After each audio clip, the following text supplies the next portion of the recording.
Hello, everybody! My screen is going weird right now. There we go. Hello, everybody. I'm Manakyn. Welcome to the stream. How's everyone doing today? Yeah, how y'all doing? If you all notice that something's different about my face, that is right. For the first time ever, I got plastic surgery. No. I got a haircut because guess what? Guess what I'm doing in a week? In a week, I'm having my very first photo shoot. So I am finally going to get some professional photos done of me, so I can put that up on my voiceover website. Yeah. So I'm a little bit nervous for that because I'm very not fashionable. So I'm going to be consulting with my photographer about what works and what doesn't work. Professional voice actor. No, I don't think I can ever be a professional at anything. Except for this, except for making fun of you guys. I'm a professional hater, essentially. That's the only thing I'm a professional at. But yeah, I'm going to get my photo shoot. I'm gonna get pictures of my beautiful face. If you guys are lucky, I will even show you the results, maybe. But yeah, I'm gonna end the stream a little bit early today because I gotta pick out outfits. So I've been looking at videos about male color theory. You're a professional at making puns. That's why we never get along. Yeah, I've been looking at videos about male color theory, about what types of outfits complement what types of outfits, complement what types of colors, complementing what types of skin tones, and I am so lost right now. I'll just wear white. I don't think I have a white shirt. I have a white shirt with like a little logo right here, but I don't think I just have like a pure white shirt. Maybe I have to go to Amazon and buy a white shirt. See, this is the beautiful thing. If you want to buy a white shirt, you can just go to Amazon. You don't have to go to I don't know, what is it called? Banana Republic white shirts. It's like, meh. I'm just gonna wear some solid colors. I have to look up what is good design. Make sure not to spill anything. I'm pretty sure I'm only going to be wearing the white shirt at the shoot and then never going to wear it again. Go to Ross. Man, all the Rosses nearby closed down. I still shop at Target for like white shirts though. Look at how wrinkly this shirt is. I have to iron my shirt like or something. This is not white, by the way. This is very, very light blue. So yeah. Yeah. Do you guys iron your clothes? I used to iron my clothes, then I got lazy. But yeah, I mean, I'm gonna pick out a few pairs of pants too. Pants, which means I gotta do laundry. Oh yeah, one of my colleagues contacted me today. He's like, hey, can you translate this Japanese passage for me? I was like, I haven't done audio translations of Japanese for like a year now. So it's like, I'm not going to understand anything. It's going to be like, I don't know, daisuki. And I'm just going to be like, I hate your mother. Anyway, I was talking to a professional British man. No, so an actual British person, and he was telling me why he thinks that Americans can't do British accents. And he said one of the reasons why Americans can't do British accents is because it's not that they can't, it's that they gravitate towards like the most stereotypically British accent. So if you're thinking like I don't know, do you guys ever watch like nature documentaries with David Attenborough? Like, that's like the go-to accent of Americans. It's like, there goes the platypus.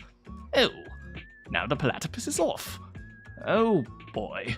Oh, looks like he's swimming home to, stay away from the predators. Oh, the predators are after him. It's like, those are the types of accents that they come up with. And for the most part, I think it works in, like, Ace Attorney or something, but, like, you know, like the standard modern London accent is a lot different from this type of really posh type of British accent. And so I see a lot of professional British man. Yeah, so I see a lot of especially some of my voice actor friends who, when they do British, they go super into like the 18th century style British, or like I don't know what they actually spoke like back then, but like super old British. And so yeah, when you guys are learning, if you guys ever learn an accent, make sure you know, work with someone who's more modern, like Daniel Radcliffe in his Thirst tweets, aka I believe in magic, and that magic is Daniel Radcliffe's abs. Okay, I'm gonna get into British and then we'll play some Ace Attorney. Daniel Radcliffe with a beard is my kink. Daniel Radcliffe could high key choke me and I would love it. Love it. Daniel Radcliffe could. Whenever I do Daniel Radcliffe, I get a lot of spit in my mouth for some reason. Maybe I'm just salivating over Daniel. Daniel Radcliffe could high key choke me and I would love it. All right. I don't know what it is, but whenever I do the British accent, sometimes I get a lot of spit in my mouth. Anyone British out there who gets that phenomenon? Sometimes when I'm talking, I sometimes, maybe it's just because I'm not too used to the style, but yes, when I'm talking, sometimes it's like I'm talking and then I get a lot of like saliva in my mouth. I don't know why. Anyway. That is the wrong screen. That is the correct screen. Hello! Let's play some Ace Attorney. Is it Tuesday? Oh, Tuesday? Oh, Tuesday, you say? I am very British! For all you British people out there, I apologize. It's Taco Tuesday. Right, so... did I tell you one of the waiters, not the waiters, the cashiers at the restaurant that I go to, they were really fascinated with the way I said enchilada. Enchilada!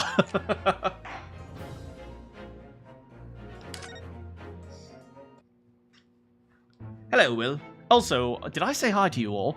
Hello, Randy. Hello, Bowser. Hello, Kioma. Hello, Will. And hello, everyone lurking. Right, so last time, we met Mr. Winterbank, who is, I think, perhaps a bit suicidal. We're going to have to work on that. But, right, we found out that, people treat the pawnbroker like a bank, and, Sherlock Holmes, Sherlock Holmes, put some sort of chest in his back room, and it has a manuscript or something about one of his stories? Is it one of Iris's stories? I don't remember. Anyway.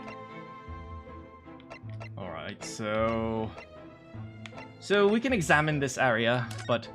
You know, I realized we didn't go to Baker Street yet. So let's go to Baker Street.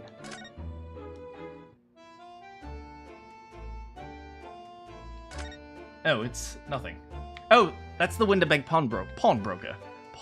Pawnbroker. Wait, hold on. This store's for rent. This is closed. Okay, so getting out of British for a second. Did you know, when a store is closed, it's actually really hard for the residents, because the landlord has to keep the whole thing open, right? And if the store isn't contributing any money, then he has to charge the residents more. So it's actually really rough on the residents if the store downstairs is closed. So just a little fun fact for you guys. What's going on here? Oh, 221. Wait!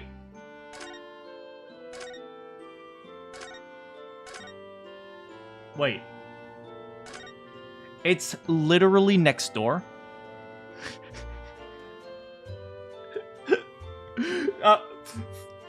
For safekeeping, my boy Sherlock Holmes literally goes next door. This song reminds you of Full Metal Alchemist. I mean, it has a... I mean, I don't know what style this is. Like a... I mean, it's very what is it? This is a waltz, right? Do do do do do do. So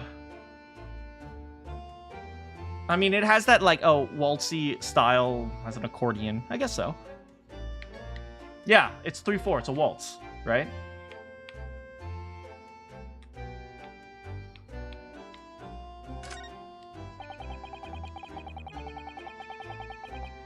For those of you who don't know your music theory, waltzes are in 3/4. It's already been 2 months since we started taking lodgings here above Mr. Sholmes' office. Hey, we even had... Wait, so... Did we put up the flowers and stuff? I think it looks nice. There's a little birdhouse and everything. Look, a little pinwheel. Do British people have pinwheels? Because I know pinwheels are like big in Japanese like religion. I don't know. Still can't quite believe it.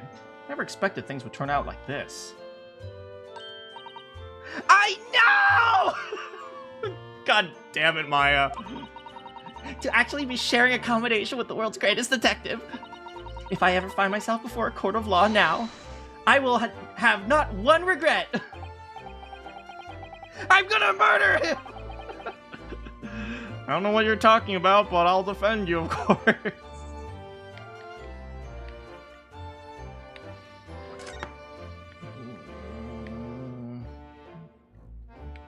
I don't know. The music almost sounds, I don't know, French?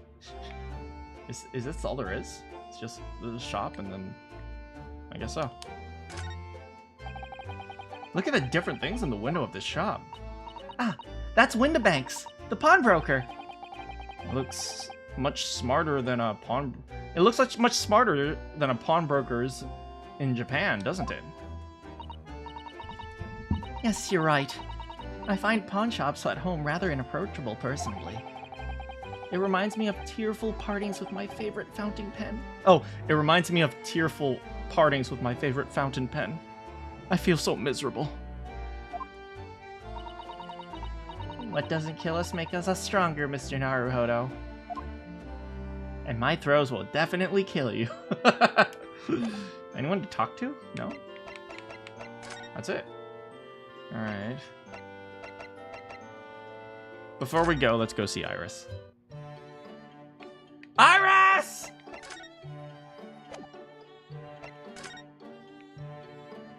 Iris! Where's Iris? Can we put the violin away now before you break it?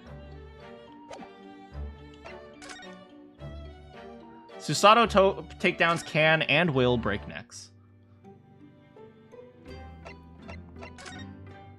What to do?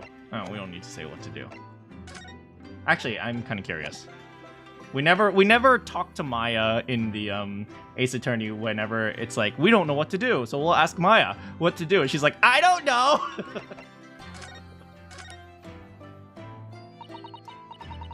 Can it really be we've been in Great Britain for 2 months already? Yeah, it's gone by in a flash, hasn't it? And what an English gentleman you've... You trailed off there, Susato. I'm sorry. When I thought it through, I realized it's not true. God damn! Don't do my boy like that! I don't feel like the Britishness has really rubbed off on you. Nor you, to be honest. Oh, please. Pip cheerio. Well, that's obviously because... Yes, I know. Without a doubt, it's your kimono. It very much stands out. I do adore the attire of the English ladies, specifically Iris. Look at her with her goggles. But somehow, I don't feel ready to abandon my Japanese dress just yet. There's nothing wrong with it. I like it. I wonder how Susato-san will look in Western clothes. Oh, it would be interesting to see. I don't know. I mean, I suppose I haven't seen either of you in Western attire. Baker Street, Pawnbrokery. I guess we're gonna look around, huh? Hello, Mr. Windibank.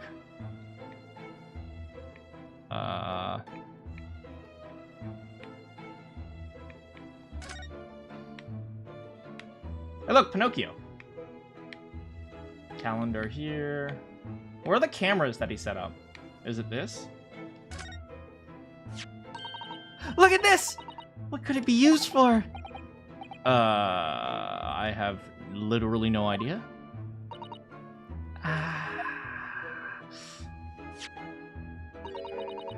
There's a small catch here. Look. We're gonna open it, aren't we? Click, click, click, click, click, click, click.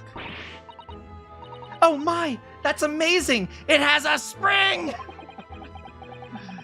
Which we'll never get to put back the way it was before. What are you two doing? What, us? Nothing? Nothing at all! Whatever this device is, it seems to have a pair of little windows to look through. It feels though I've seen something rather similar to this elsewhere. Have we? Like glasses? Binoculars, maybe? Anything here? Oh, look at all the stuff. What an assortment of things there are on these shelves. Crockery, footwear, clocks, watches. Almost anything you care to imagine. Those are forfeited items, offered for sale by the pawnbroker. What does that really mean? When you pawn, or colloquially, pop an item, the broker loans you money against its worth. He stores the item for an agreed period of time, after which the loan must be repaid. If not, he is free to display it at his shop for sale at the price of his choosing. Oh, now you've explained it. I'm noticing little price tags everywhere. Of course, simply by paying the agreed interest on the loan, one can extend the period of safekeeping. So you may pawn that black garb of yours without fear, my dear fellow. My treasured university uniform? Never! It embodies my student spirit! Where's Iris? I don't know where Iris is. I guess she's not hanging out with us right now.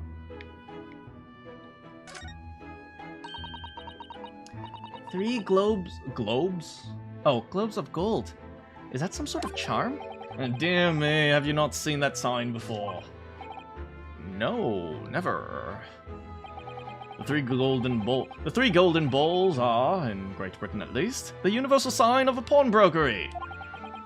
There are more than 700 establishments in the capital, all showing the same sign. Oh, I see. I had not imagined your ignorance was so profound. Well, what's the significance of the three balls then? Huh? I bet you don't know that! Well, that is entirely unimportant here, dear madam. Irrelevant to you.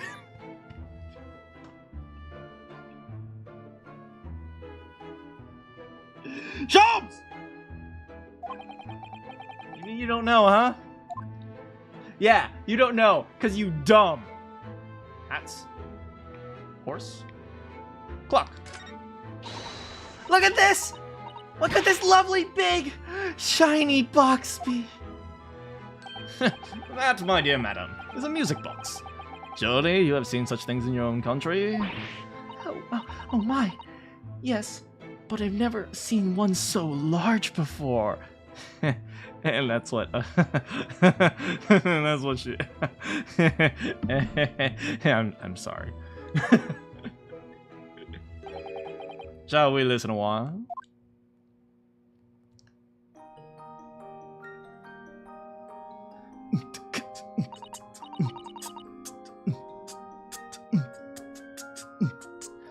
What a sublime sound. It's like the music of angels. I've never heard anything like it before in my life. This particular specimen is of the larger variety, commonly found in public houses and restaurants. There is a metal disc on which the notes are to be played to be recorded. Simply by replacing the disc with another, any music you care to imagine can be played. My goodness! What a simply delightful machine! Indeed, though their popularity has waned recently with the development of the gramophone.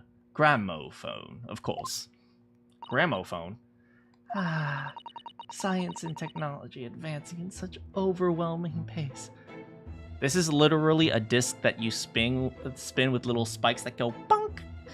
It's not that advanced.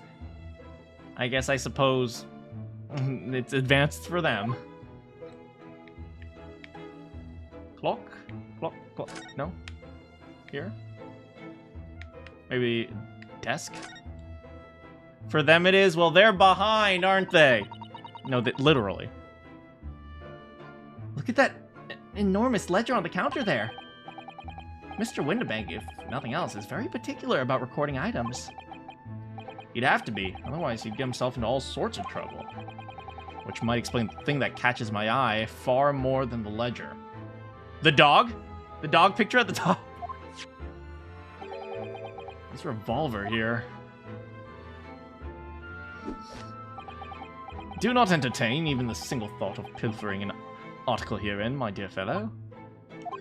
I assure you, Mr. Windibank would not hesitate to draw that weapon with a speed belaying his portly size. Oh, you don't mean he'd... blow his brains out! Indeed, in recompense for his blunder. Oh my, I can't believe they put this in an Ace Attorney game. But in any case, of course we'd never do such a thing. How can you even suggest it? Don't worry, you're safe with us, Mr. Windibank. Here's the door. There seems to be a little door hidden behind that curtain. Adrian Andrews? Maybe. That leads to the storage room, where Mr. Windibank keeps his articles that are currently in pawn. I see. There's nothing of particular interest inside. I certainly wouldn't recommend any larcenous activity.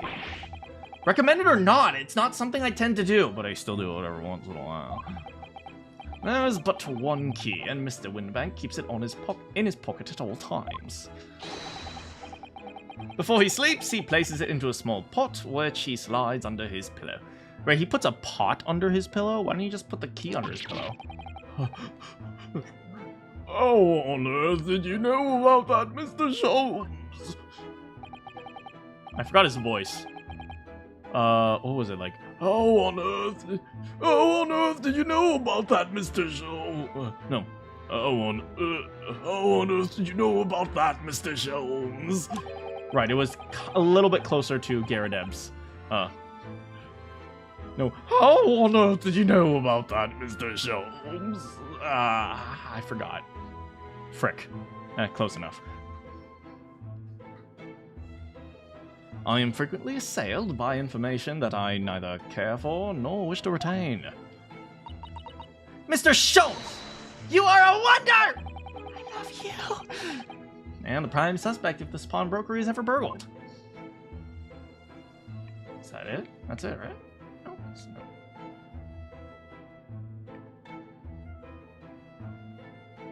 I think that's it.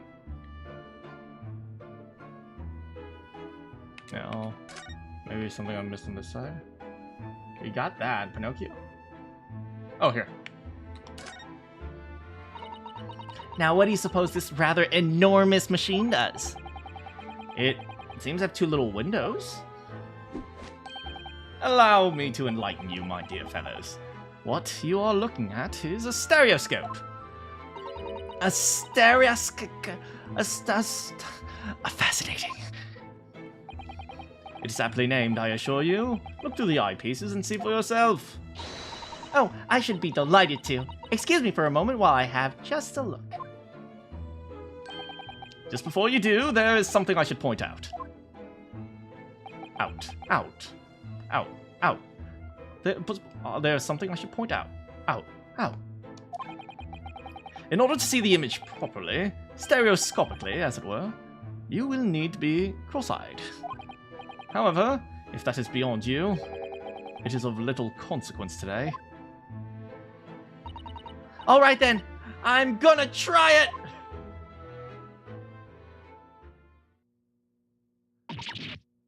Ah! Mr. Naruhodo, you will see this at once! Alright. So I need to be cross-eyed, like I'm trying to look at my own nose.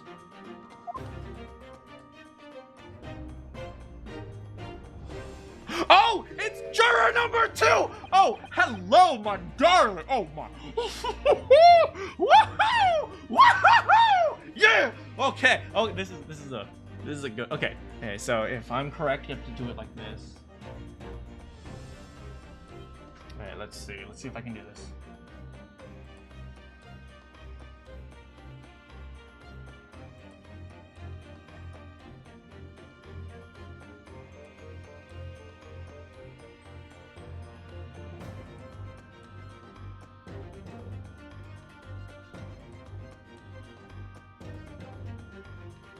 I don't see it. I don't see it. I think I'm supposed to look at one with one eye and the other with the other eye, right? Hold on. I don't understand. I don't understand!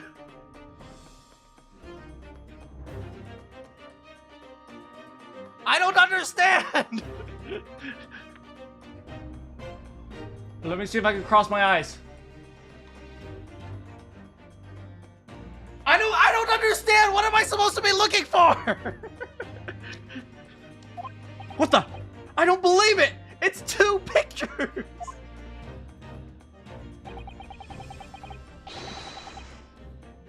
It's just a photographic print, but it seems like you can reach out and touch it. Yes, the sense of depth is startling, is it not? Not? Stereoscopes are one of London's many fads. They are often found in little stalls at the park. People queue for hours to see them. Why are people meddling with such black magic? It is no magic, my dear madam. It is, well, far too complicated to explain at present. We shall save this lesson for another day. Uh-oh. No, go back, go back.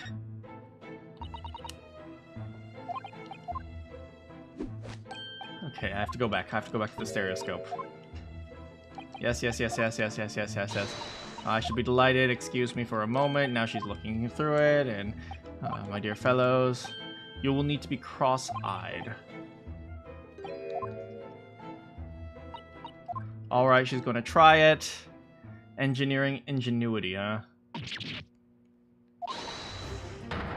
Okay, so they're trying to see things in 3D, from what I gather. Okay, so for this eye, I need...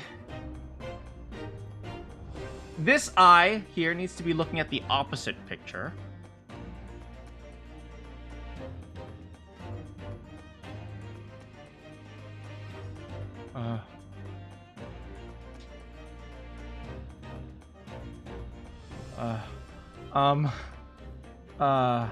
So I need to be looking at that one, and this one needs to be looking at that one.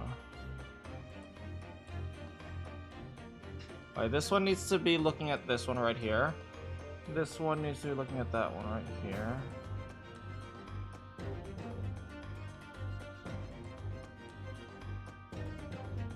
I don't see it. I don't see it! I don't understand! Alright, let me try relaxing. Relax.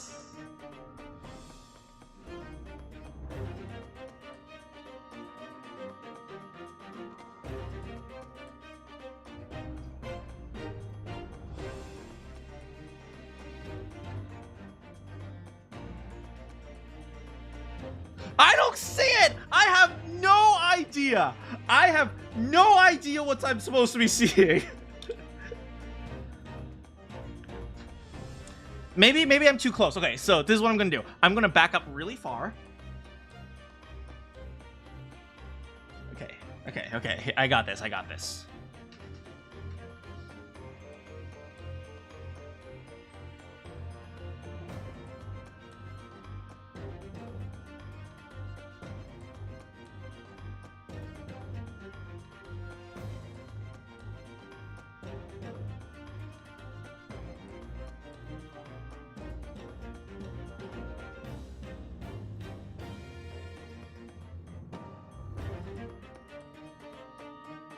I don't see it! I have no idea what I'm supposed to do! What? How do I make the woman look 3D? I cannot see it! There are two pictures with two different perspectives from two cameras, and juror number 2, I can only see juror number 2, who is incredibly beautiful, but still! Okay, wait, what if I did this? It's not working! Okay, I can do this, I can do this.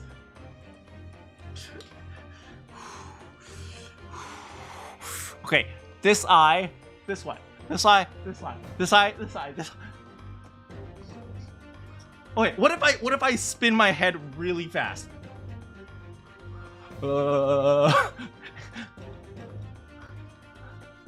Nope, still not working.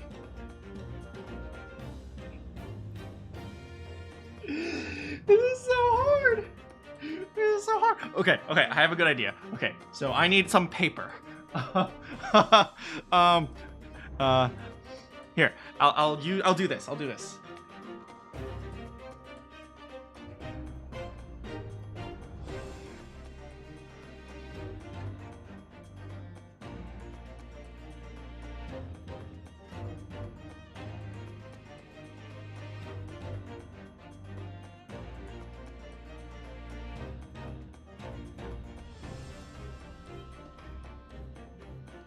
Next, we relax. Just relax. Just relax. Just relax. Relax. Okay, the pictures are coming together. The pictures are coming together. Just a little bit more. Come on. Just a little bit more. Just a little bit more. Come on, you can do this. You can do this. You can see juror number 2 and 3. I can't say it. I have no idea. Oh, hello, Cody. You came in at a very good time. Apparently, you could use these pictures to see in 3D. But I can't because clearly I lack brain power.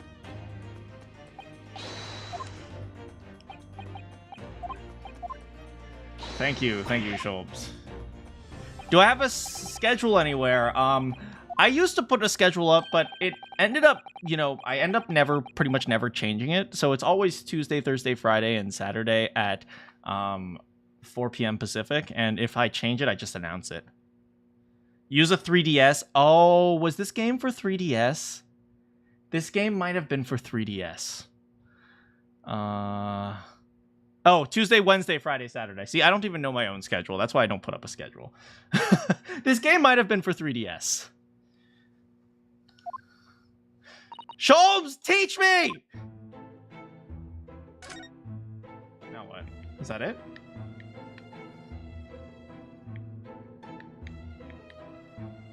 I guess that's it. We've kind of looked at everything. Besides the clock? No, we've seen the clock. Here? No, here, up here, down here. Over here, over here, over here. No, here, here. We got that. Oh, the cacti. Oh, the calendar! You have no idea what the game is supposed to be? It's supposed to be, Phoenix Wright Ace Attorney, but set in London in the 18th century. 19th century? 19th century. And your BFF is Sherlock Holmes. That's not a calendar you could easily miss, is it? April 15th. Today's date. Yes, that is not for sale, I must point out. It is an Eastern-style page-a-day calendar.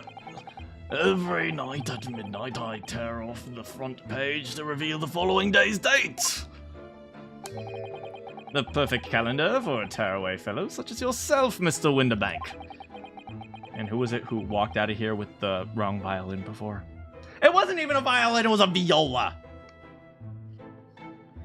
Last thing I watched was me killing my bestie on the boat. Oh, why did you have to remind me of Kazuma? Well, when the agreed storage period has passed without repayment, articles are forfeited, you see. So I have to keep a close eye on the date.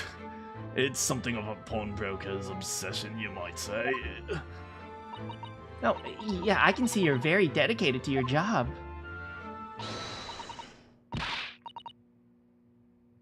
What? Only tuppence for it? That ain't fair, and you know it. This article's barely worth a penny, miss. I can't offer more.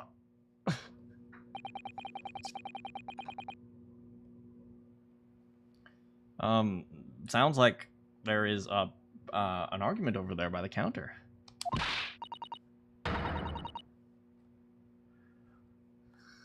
Come on! That can't be right! Have you even had proper butchers at it? I've seen all I need to see, young girl.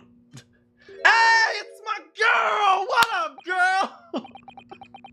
It's our girl, Gina Lestrade. I love this girl, mostly because she's a twat, and I love freaking twats. Wait, don't we know her?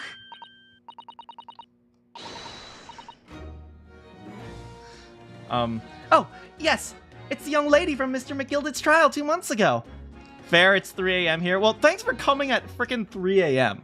That's really, really nice of you to, hang out with us.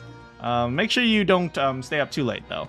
But thanks so much for hanging out. I know, sometimes my stream isn't convenient for everyone across the world, but it's not even that convenient for me, to be honest. But I do enjoy it, which is why I'm here. But, thanks so much for showing up, even if it's, like, super late and you can only catch, like, one in a blue moon. So thank you. It's the young lady from Mr. McGilded's trial.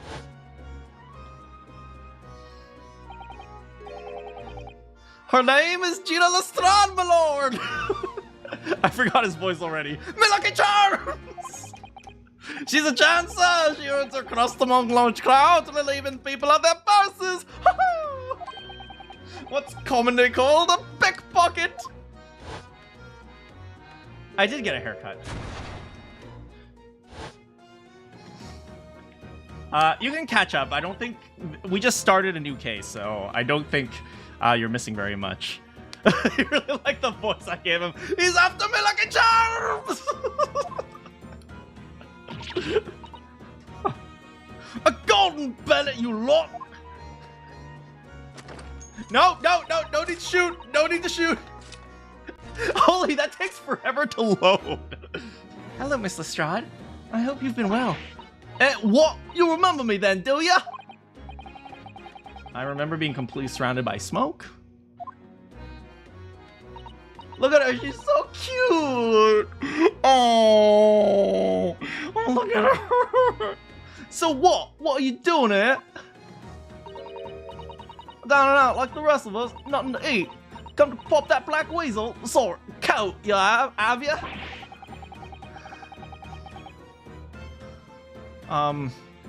What is it about this black uniform that makes... What is it that makes this black uniform that makes everyone comment on it? You came for a brief question. How long will the series be? Well, this is the last case, but if my experience is correct, the last case is usually pretty long, so it's probably going to be several streams. Sholmes was not the killer. He's just a jerk. Ah, good day. Unless I'm mistaken much. You would be the young pickpocket who stole our experimental smoke launcher. Oh, Mr. Sholmes. So, you have something of value to pawn, do you? Allow me to see the article, and I shall negotiate with Mr. Winterbank on your behalf. Behalf? Alright, we gotta look that one up. Cambridge Dictionary. Here we go. Behalf. It's behalf, not... Oh, it's behalf. Behalf. On your behalf. Alright, we learned a new word. Pull the other one! I don't need no help from some stuck-up day! Hey, Kamjo! Welcome back. You came just in time to see Herlock's coat. Get out of my business, go on, or I'll make it trouble for you. They are speaking British. Yeah, Kamjo, it has been quite a while. So welcome back. I'm glad you came back, and how's school going? I know that you just said you just finished school and you wanted it before you come back, so hope school's going well for you. As you wish, Miss Lestrade. I will happily remove myself from your presence. Goodbye. I'm Sherlock Holmes! He's really done it. He's gone. Wait, he actually left? I'm sorry, but as I said, there is really no room for negotiation here. What is that thing he has in his hand? Some kind of metal. Oh, hey! Hey, do you guys know what that is? That is a music box disc. I will remove myself from your presence. Kage Bunshin no Jutsu.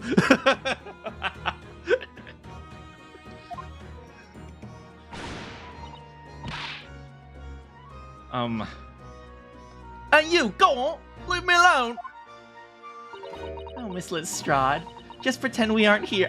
Do you guys not want to give Gina like the biggest hug ever? Like, she is the freaking most tsundere ever. He's like, oi, go on and remove yourself from our presence. It's not like I like you or anything. You bloke. You knobby wanker. You absolute numpty.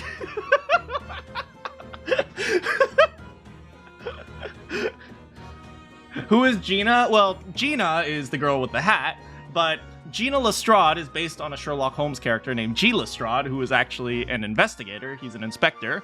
In this case, she's a homeless 17-year-old kid.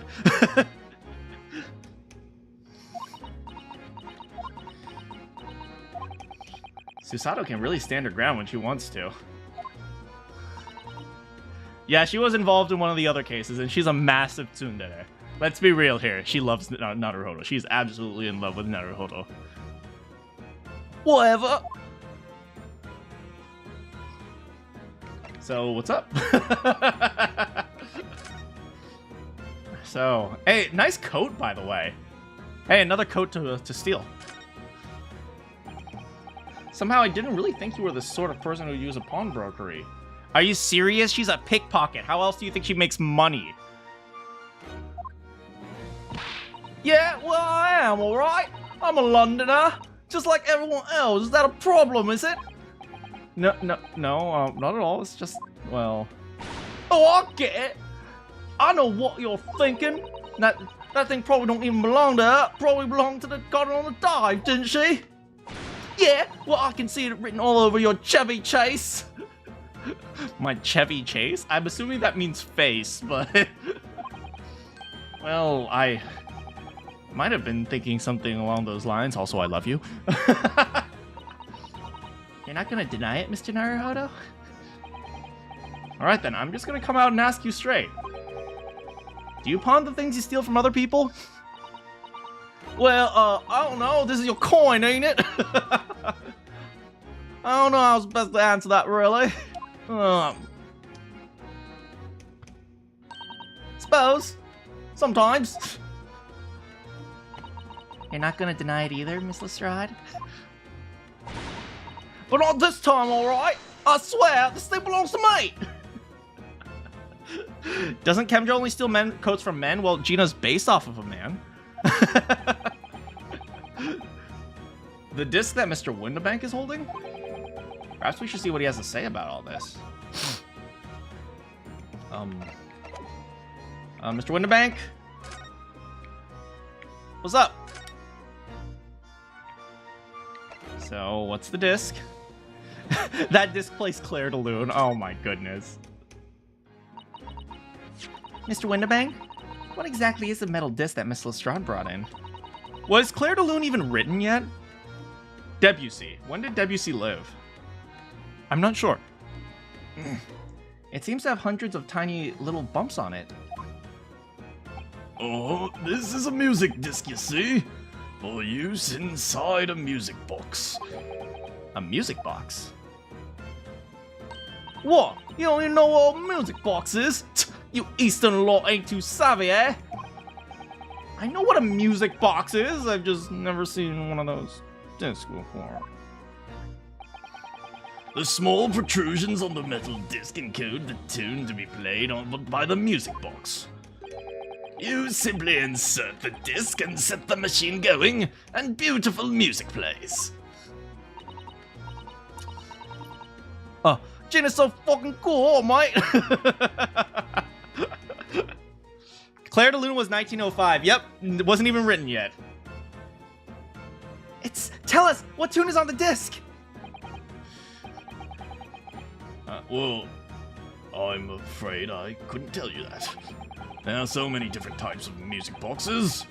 Well, British made, German, Swiss, Brazilian, Californian. I have no way of knowing which particular machine this disc was made for. Why don't you just try it on the different machines? I see. And that's it in a nutshell. Canadian, Armenian, Yugoslavian. I wouldn't have any customers for an item like this, even if the young lady forfeited it. I'm really offering more than I should at a penny. Wait, he's offering a penny for a music disc? Dang. The poem that inspired the movement was written in 1969. So that's about this time. So Claire de Lune's father was written, but not Claire de Lune. Swedish. That's a pack of lies! He told me he did! He said it was what, Who? Who told you? Who told you? Who told you? He? Who? Never you mind. Ain't right, that's all. It just worth good money, I know it is. Well, you'll have to try your luck at another pawnbroker's, won't you? Oh. So does Gina come here often? Hey girl, you come here often? You come here to swindle stolen items often? Wink. He's been in before, of course. This little tatterdemalion? This little British girl. I see. And brought some dubious articles or other with her every single time, I might add. She do not the 15. She's 17. She's a lot closer to what's his name, Naruhodo. Only, and she's also a grown-up because she had to grow up much faster. I'm gonna get canceled for that. If you're homeless, you're automatically a grown-up. Dubious? What you trying to say? I'm an honest customer, mate.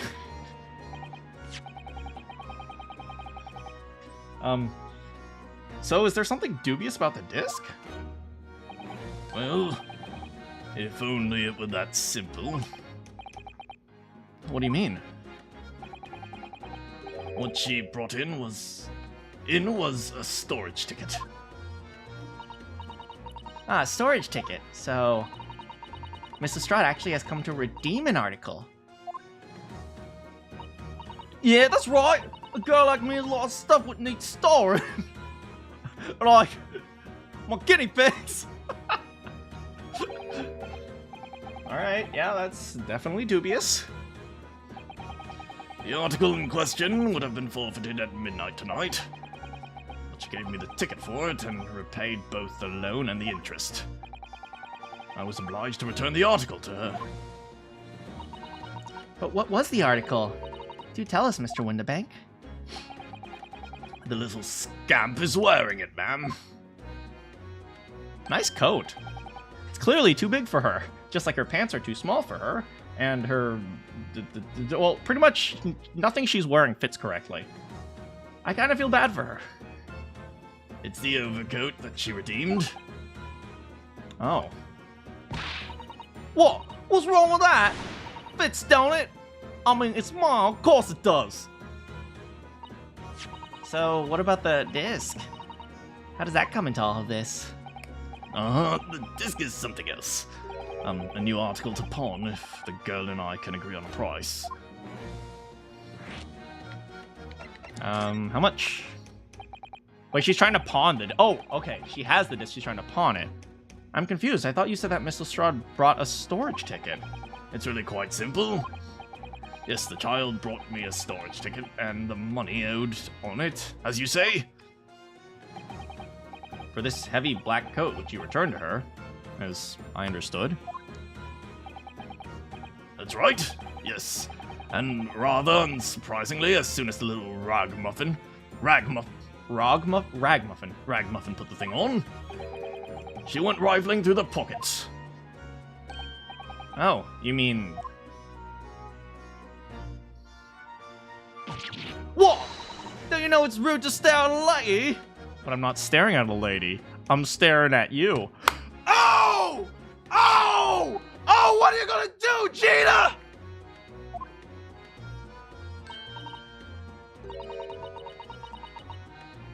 I see. So it came from the pocket of the overcoat. Rude. If you mean this disc, then yes, exactly, ma'am. And she immediately tried to pawn it. For quite a high price. It's all rather suspicious, I think. Give it up. I'm just trying to pawn something like anyone else would. Miss Lestrade, may I ask who deposited the overcoat here in the first place? Uh-oh. Yeah, mate. Oh, wait, for a pickpocket, she's an awful liar. Now she's 100% tsundere. The music in the game is really good. I completely agree. Like, when Gina appears and this music plays, it's so chaotic. It's not even your size.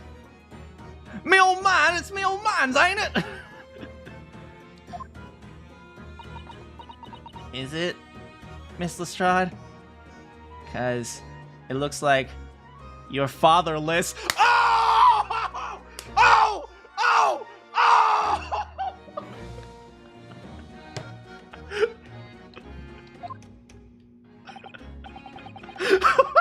I feel so bad.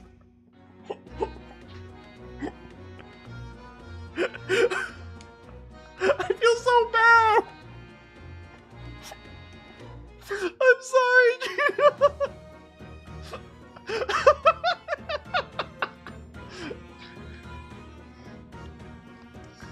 She did nothing wrong. She's done a million things wrong.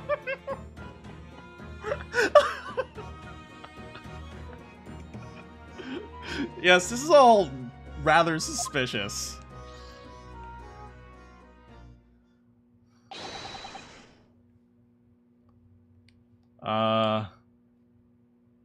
You think this is Gregson? Out of my way, please. Oh. Oh, man, I don't... Oh, never mind. Who's this picture postcard English gentleman?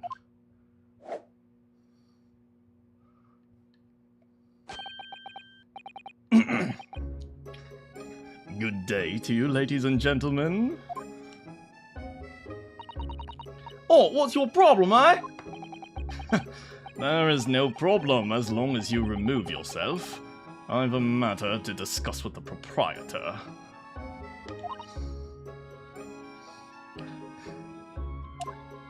British anime. He's a posh man. He's a posh anime man. And if you intend to make a problem of it, I shall see you outside, girl, for the hiding you deserve.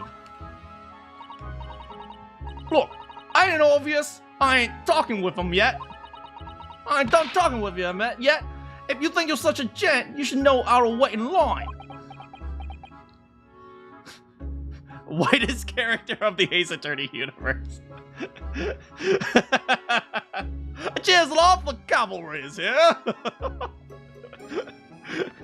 Tannin of the hot. I mean, he kind of needs a tan, if you know what. Well, you are an impudent little brat, aren't you? As well as a pickpocket. What? Who are you? I know who I am. The question is, how do you not know who I am? You haven't the courtesy to even remember the faces of your victims, it would seem.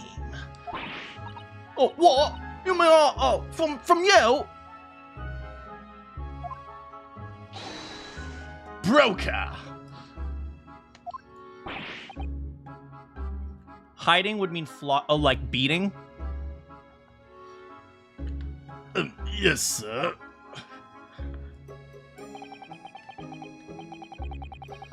I believe this filthy pocket thief has just redeemed an article from you, no? Yes. The article in question belongs to me. I demand for it to be returned at once. Oh my. Whatever the case is, he's the murderer. It's him! Now that's a lie. What are you trying to pull? Give me back my overcoat, you wastrel. Needless to say. Oh! Oh, watch my beautiful moves. Cha-cha. Oh. Oh, I do the hokey pokey. And any music box discs too. No, you can't have it. You just can't. You just can't. It me old man's, or what was, now it's mine. Goodness, Mr. Naruhodo. This is a very awkward situation. Let's leave. Yeah. I think perhaps we should hear both sides of the story in a little more detail. Gina's lying. It's war time.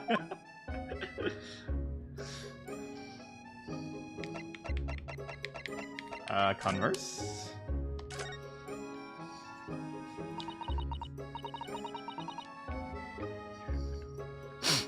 Miss Lestrade, is what the gentleman is saying. Well, what do you think? It's all lies, ain't it? Obviously. I swear on my life, I never laid eyes on that dandy before. Let's hear it now, you little ragamuffin. You stole it, didn't you? That ticket you brought in here just now? No, I swear it. I swear on God. It was barely an hour ago. I was walking in the street, minding my own business, when this little gutterling ran into me. I knew at once what had happened. I've been robbed yet again, I thought to myself. Those wretched pickpockets! Yet again. Oh, yes. As you can see, I am a man of impeccable style. This isn't the first time I've been targeted by those back slum scoundrels. Oh, cha-cha real smooth. Now then, relinquish my overcoat.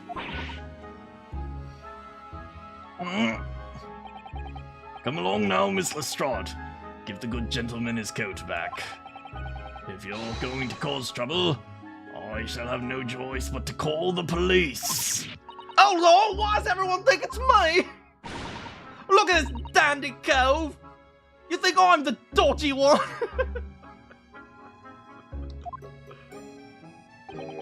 I'm sorry, but no one's going to believe you. Well, what about evidence? Yeah. Where's your evidence that I stole something in? Come on, let's see it. I'm on Gina's side here just because I hate him.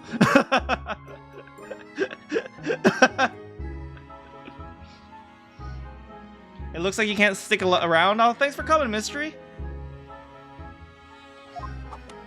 Yeah, you're biased against nobles. I'll be biased with you. Oh, I have evidence, naturally. You what?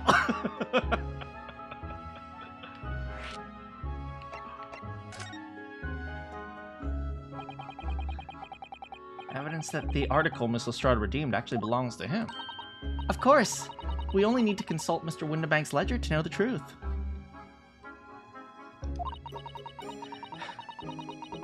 You remain neutral until proven otherwise. I always take the girl's side.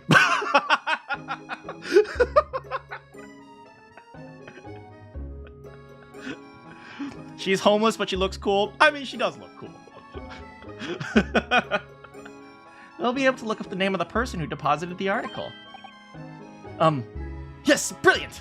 Oh, wait, I suddenly became British. Yes, brilliant! Okay, there's the American. Very sorry, but I'm afraid that won't be possible. Oh. I never ask customers' names. That's a strict policy of mine. But why not? Well now, as you can imagine, some of my customers have circumstances to consider. In the defense, Your Honor, she is a woman. There are a great many of them who prefer to maintain their anonymity. I see. But then, how can you know if an article belongs to the person? A password? Oh, it's quite simple. Good sir, might I trouble you for the watchword associated with the article in question? Of course, it's... Cha-cha real smooth. Professor!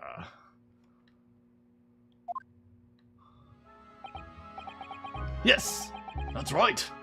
And all the evidence we need. Oh, you need the watchword. This gentleman is the rightful owner of the article without doubt. A watchword? Interesting. Alright, well... I mean, he could have eavesdropped, I guess, if he really wants to. So about the watchwords, Mr. Windibank. Just as I explained, I never ask a customer's name when they deposit items with me. There are many reasons why. Certainly, customers would like to keep their activities secret. What are you doing? Sholmes! That wasn't exactly a subtle glance at Mr. Sholmes now, was it? Wait, did he literally say, "Fine, you don't want me? I'm not gonna hang around. I'm gonna play on the computer." Great detectives have no dark secrets! None at all! Yes, well, anyway, that's why I always ask for a watchword whenever I accept a new article. In many ways, it's like the secret combination of numbers used to unlock a vault. The date of deposit, description, and a watchword uniquely identify each one.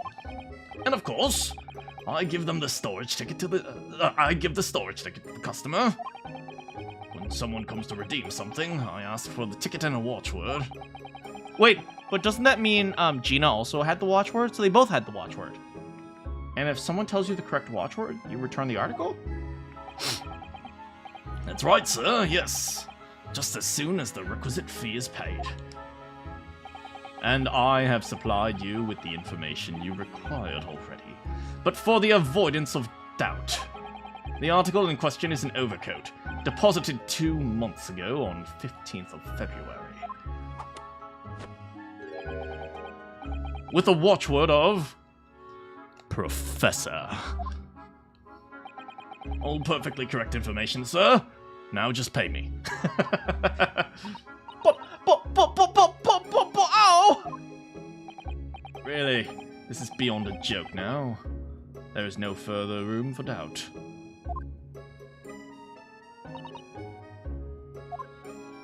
Oh! So.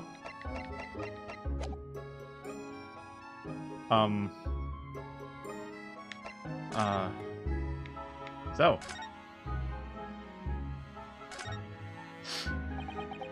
Excuse me, but are these two related? I highly doubt it. But maybe. Maybe Gina comes from money. Who knows? Oh, I'm rich, mate! Oh, you bloody bloke! Give me my money! Excuse me, who are you? One would expect the inquirer to introduce himself first. Though clearly you are not British, so perhaps our ways are foreign to you. Oh, sorry. Yes, we're from the Empire of Japan. We are studying here. Oh, yes. Japan. I've heard of the place.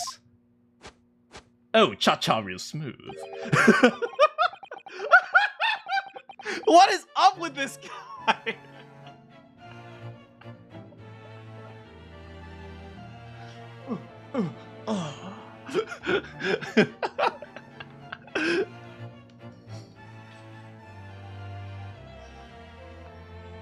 Its inhabitants live on some fiery brown colored soup, dressed up in exotic spices. Wait. Fiery brown soup? Miso soup? I don't think that's spicy.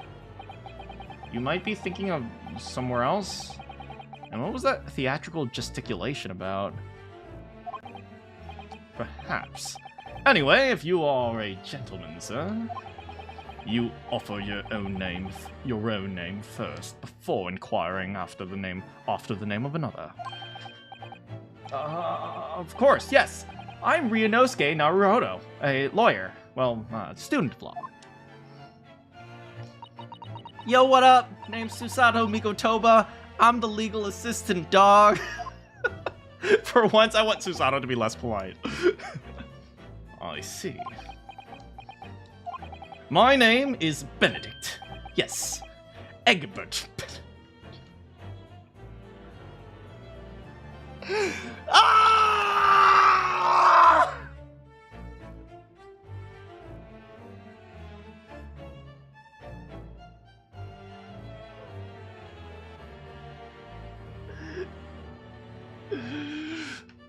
I hate this. His name is Benedict.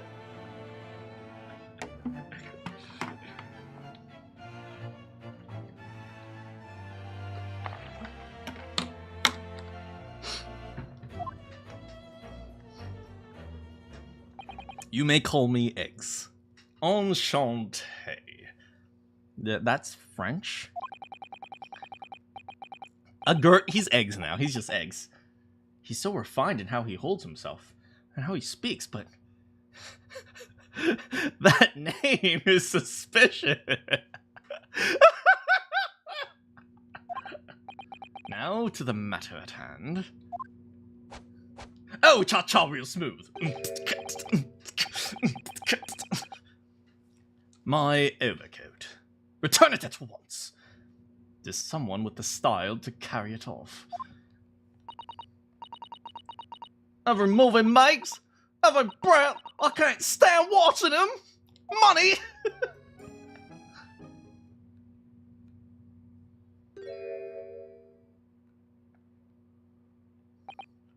So, let that be an end to the matter. And thank you for your custom, Mr. Eggs Benedict, sir. Oh, cha-cha real smooth. With such reasonable rates of interest, I may even decide to come back. Well, I ain't grown-ups. Just because I'm a diver, everyone thinks that make me a liar. You are a liar. And the contents of the coat pockets, if you please, broker. But of course, sir. Here is the disc for you. Just this one. Pardon, sir. I was expecting another. That is, I deposited another. Another disc? Oh, dear. Oh no, he's gonna kill himself. No, grab the gun!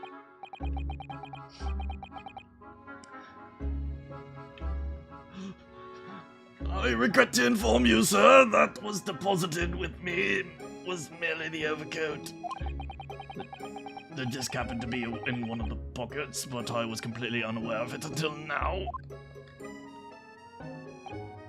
So, Gutterling, You're hiding more of what's rightfully mine, aren't you?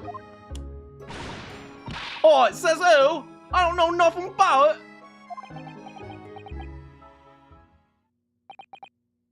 Very well.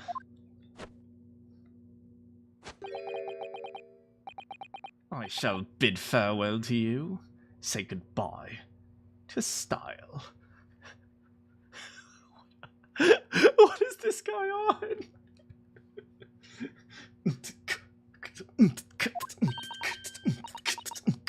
Wait a minute. Oh, it's mine. Yeah, get him, Gina. Come on, let's go. Yeah, beat him up. Beat him up.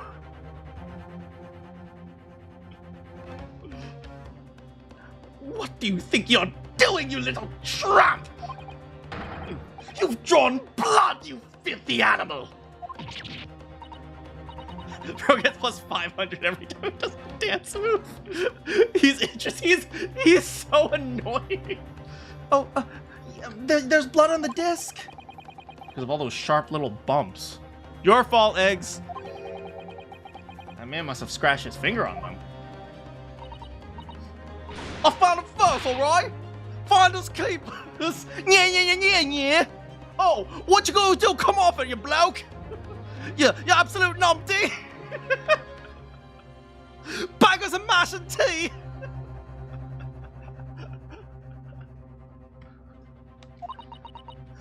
So you're not having it? Oi, you take it. Me? If I ain't with the have it off me again, so you keep all of it. I'm not sure you understand how this works. Why is this so important to her? Well, I'm just gonna put this in my pocket.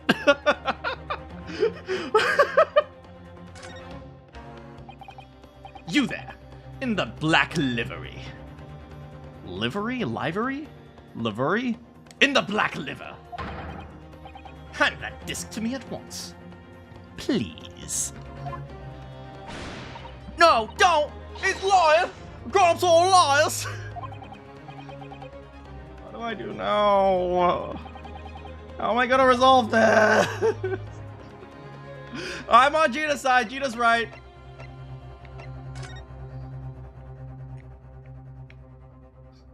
Look at her. She's so proud of her. She's so proud of herself. Oi! I'm so good! I took the disc and gave it to Naruhodo! He's never gonna get it now! Hey, Mr. Sholmes. What's even on this? I don't know, music! Mr. Sholmes? What are you examining with such keen interest over there? As you enjoy a bar of caramel! Yo, he's just hanging out eating chocolate.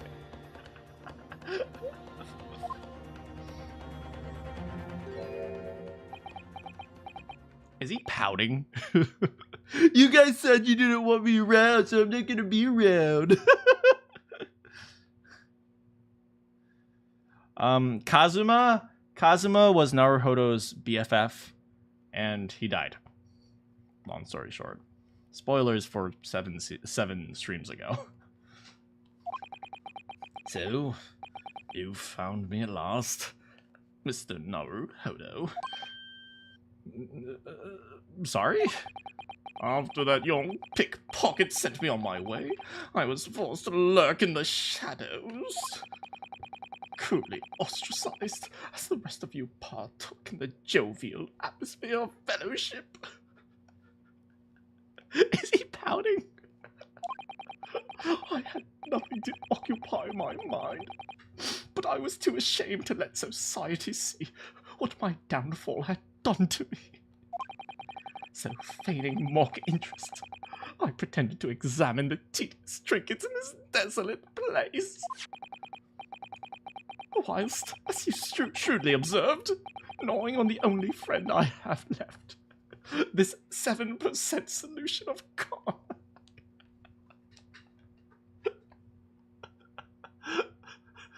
Oh my god, Sholmes! What are you, like a 12-year-old girl? Is that his own brand? Oh my god, it's his own brand of caramel. It literally is Sholmes caramel. How's it going, Penguin? And then you said my mascara was clumpy. So I had to cry in the bathroom. Pray, do you claim to understand the depths of my despair, Mr. Naruhodo? But how could you? I was so lonely, so desperately lonely. And why on earth didn't you rejoin the conversation? Things have gone from bad to worse here, you know? Yes, I overheard much of your conversation. Or rather, in my craving for human contact, my ears devoured every word that was uttered. You really were sad, weren't you? Come on, here, okay, I'll give you a hug. Iris will give you a kiss on your boo-boo later, okay? Poor Mr. No, Susato! No! Stop! Stop simping for this moron! Poor Mr. Sholmes. I feel awful for you.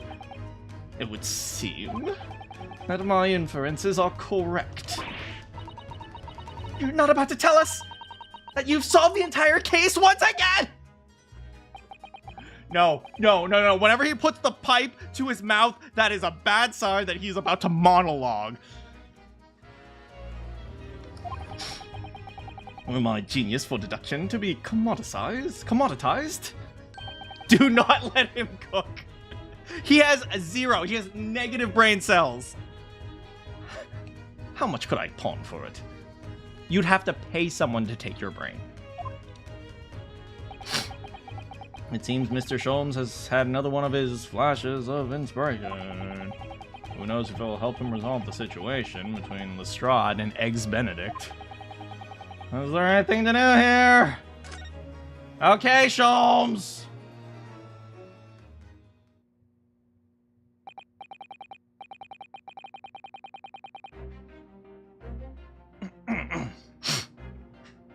Well, Miss Lestrade, it would appear you find yourself in something of a predicament.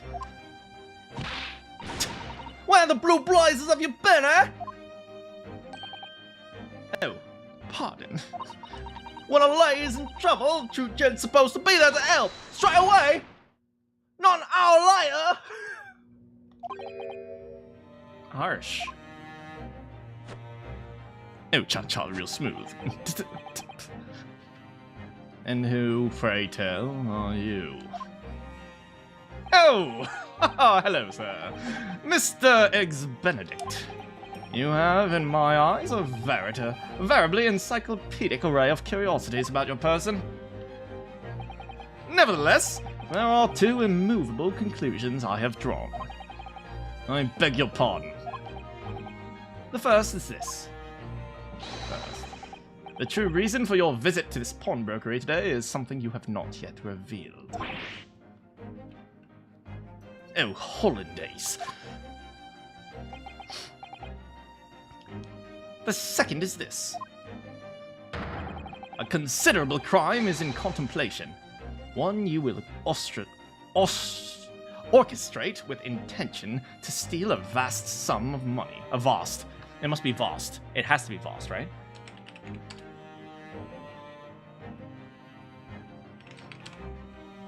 It is vast. Vast. A vast sum of money. Well, Mr. Benedict, what say you to my deductions? Heartburn! He's turned as white as a hard-boiled egg.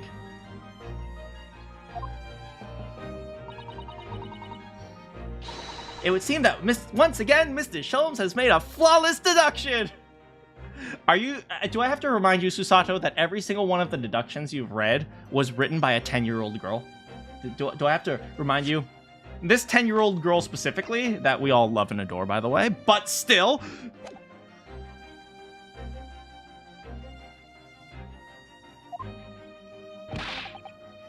Just who do you think you are, sir? Oh, haha. Ah, yes, as I hoped. That is precisely the pained expression I was looking for.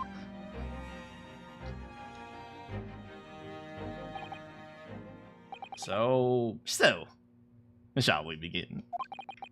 The time has come for yet another Sherlock Holmes logic and reasoning spectacular!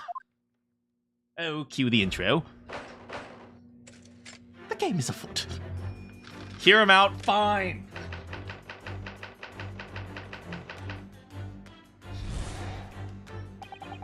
First of all, we must ask ourselves, on what business do you venture to this pawnbrokery today?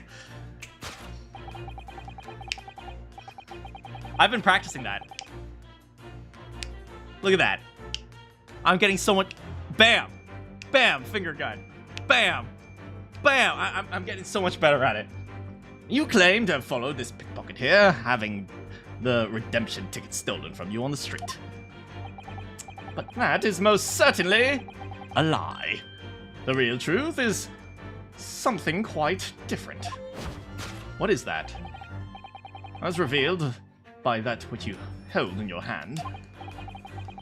Yes, what brought you to this shop in the first place is the staff recruitment flyer. Wait, what?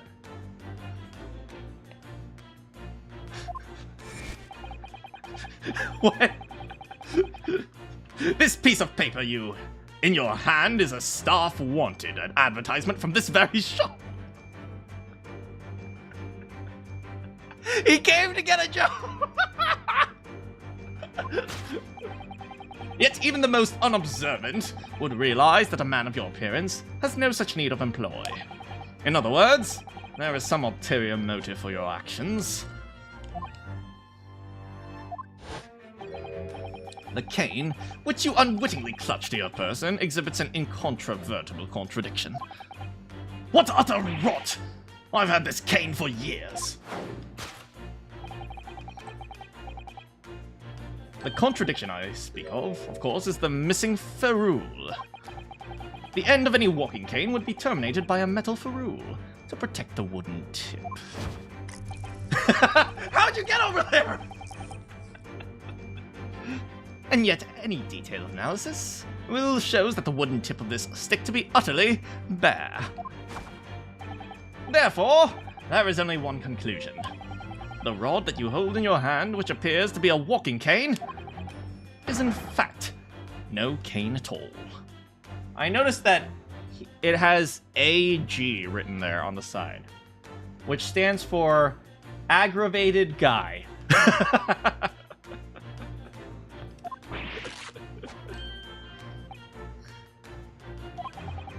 You recoil, sir. Is something wrong?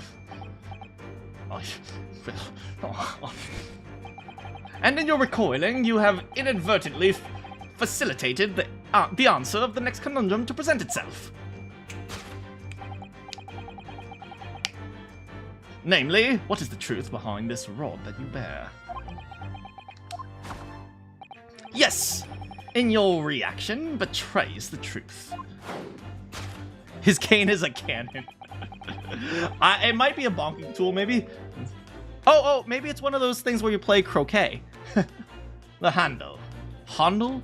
It's not handle, it's handle.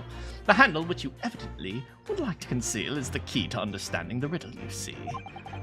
From the moment I saw it, my suspicions were aroused. Trust me, other things of me were aroused as well. What walking cane demands such a stout handle? I mused. But of course, as I said, this is no walking cane. No, that rod.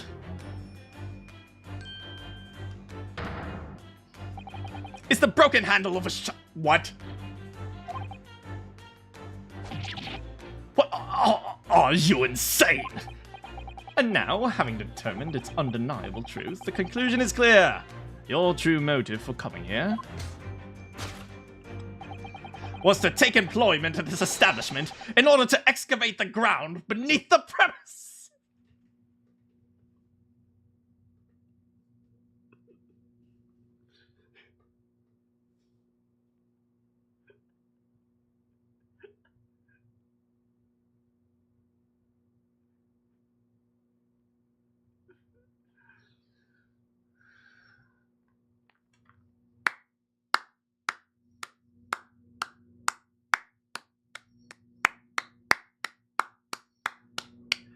Angry guy. He's just looking for buried treasure. He's so confidently incorrect. He's just looking for buried treasure. Angry guy, he's got it, man. What a calculated crime you've conceived, sir. A wickedly calculated crime. To tunnel under the farm. I cannot.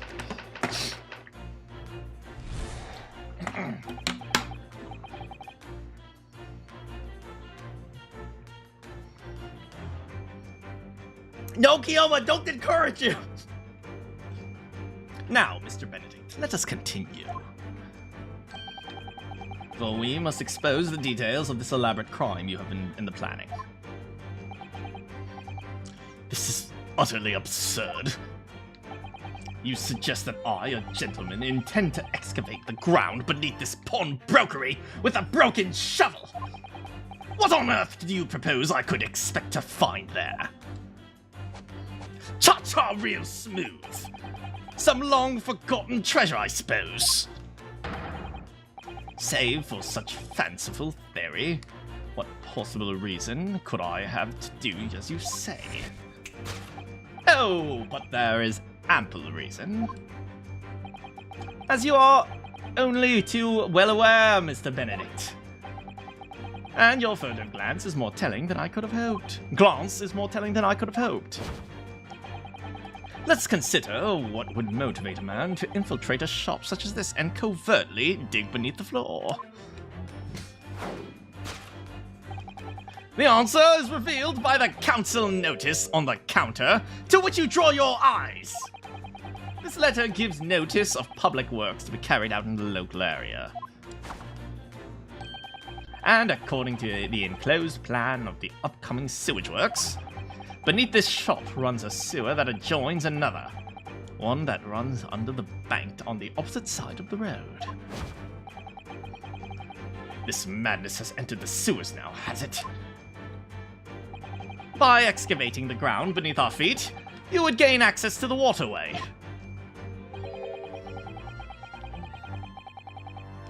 That flows very close in proximity to the great vault of the financial institution. He came here to get a job so he could dig a tunnel to the sewers to rob a bank.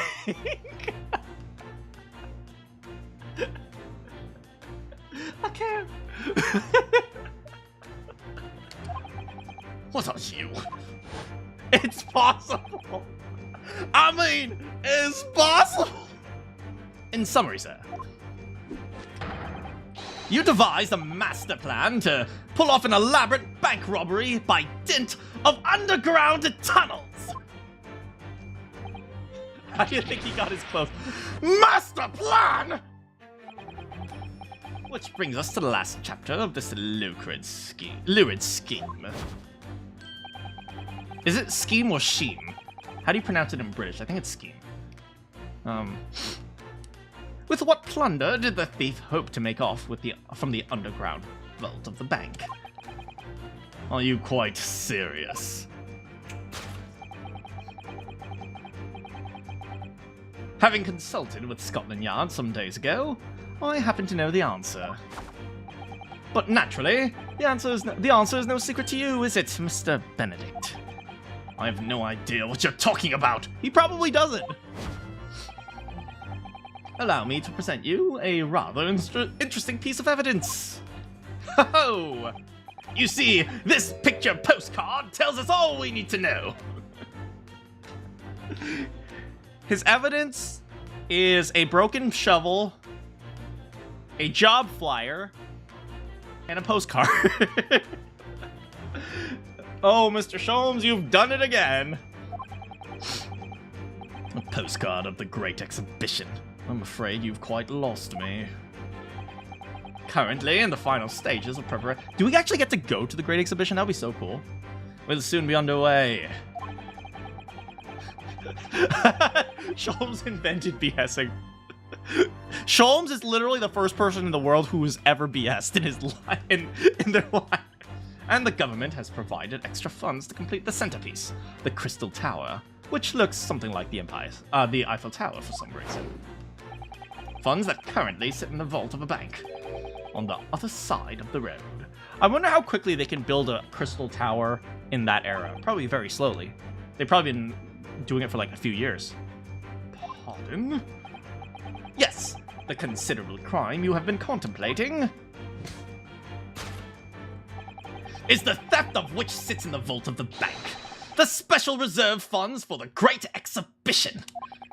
Of course, that is top secret police information, so keep it under your hat if you please. So you just revealed to everyone top secret police information to call out this guy incorrectly.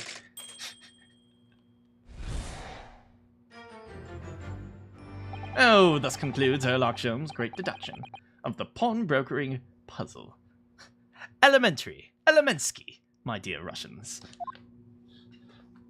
Bro's giving him ideas. Sholmes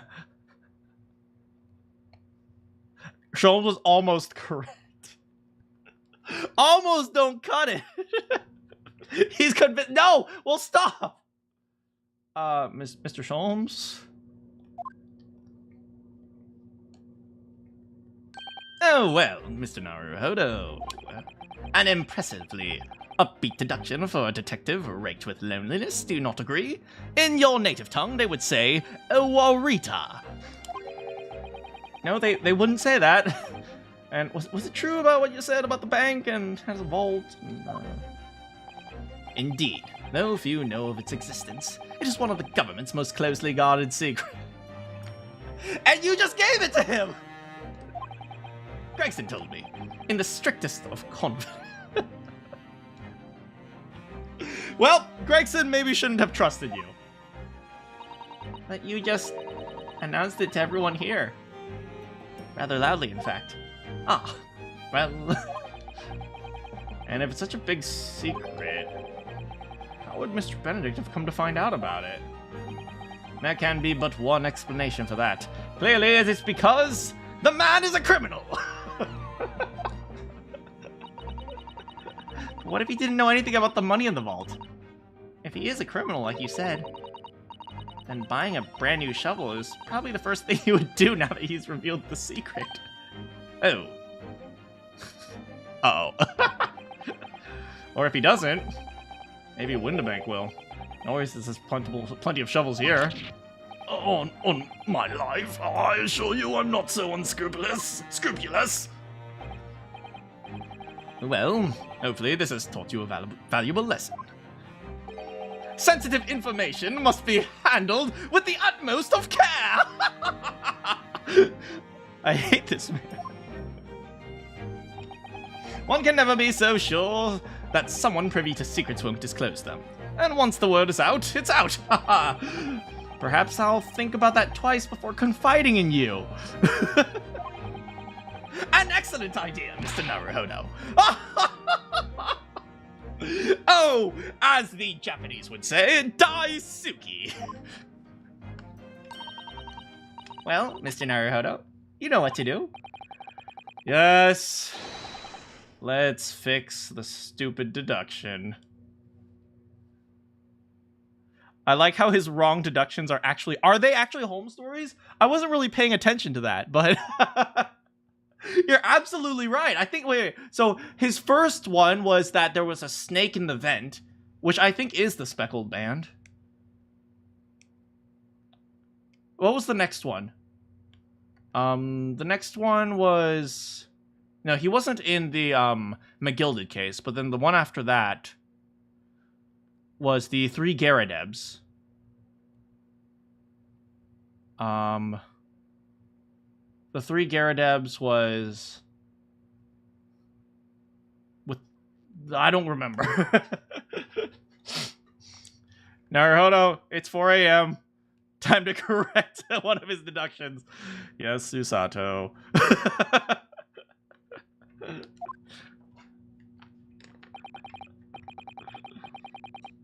Very well. Let us start once more from... Start. Let us start once more from the beginning. A rainbow of Sherlock Holmes' magnificent less than magnificent. Logic and reasoning spectacular! Cue the intro. Hold it, Mr. Schultz. Do I have to say that every time? Yes, Naruhodo. First of all, we must ask ourselves what business you have in this pawnbrokery. When I snap, there will be a light. Do I have to turn on the light, Mr. Schultz? Yes, you do. But that is most certainly a lie. The real truth is something quite different. Do I have to move the spotlight again? Yes, yes, Mr. Naruhodo. What brought you to this shop in the first place is a staff recruitment flyer. So, by Mr. Sholmes' reasoning, Mr. Benedict came to apply for a job so he could dig down to the floor. Eggs Benedict, yeah. His name is Egg... What's it? I don't get it. Eggs Benedict. His name is Eggs Benedict.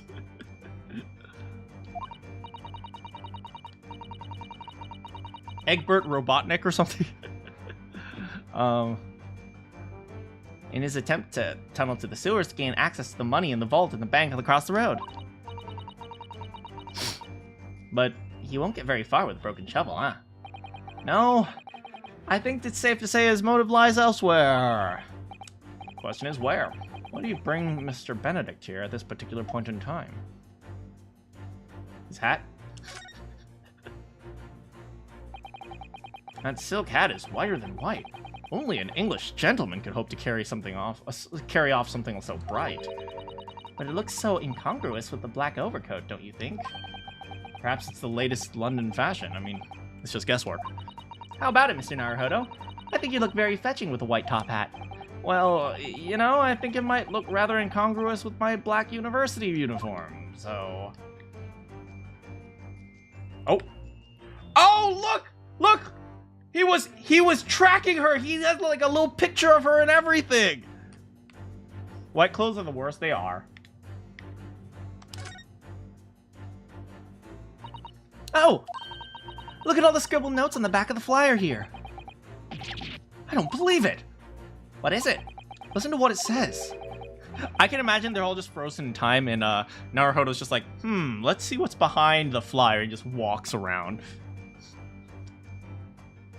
Name Gina Lestrade. Oh, she's 5'2". Oh, she's so cute. Green cap, scruffy waist, grubby white shirt, blue satchel, ragged. It's a detailed description of Miss Lestrade. Goodness. There's even a sketch of her, hat and all. Kind of a cute sketch.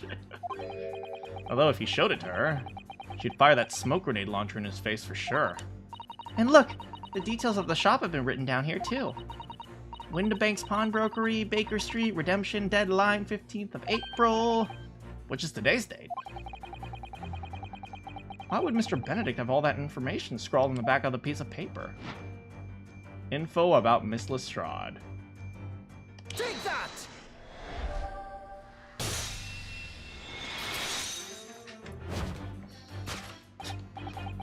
British Naruhodo here. Yes, what brought you into this shop in the first place was the information about Miss Lestrade. Oh, quite so, my dear fellow. But I figured that out on my own. Why do I piss myself off like that? It would appear the writing in the sketch of the reverse of the flyer pertained to the pickpocket Miss Lestrade and to Windibank's Pawnbrokery here.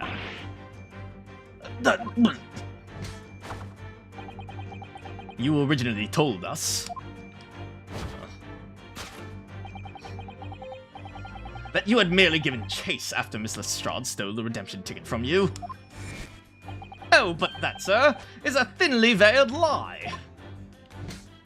Oh, come off it! Why'd you put that light in my face?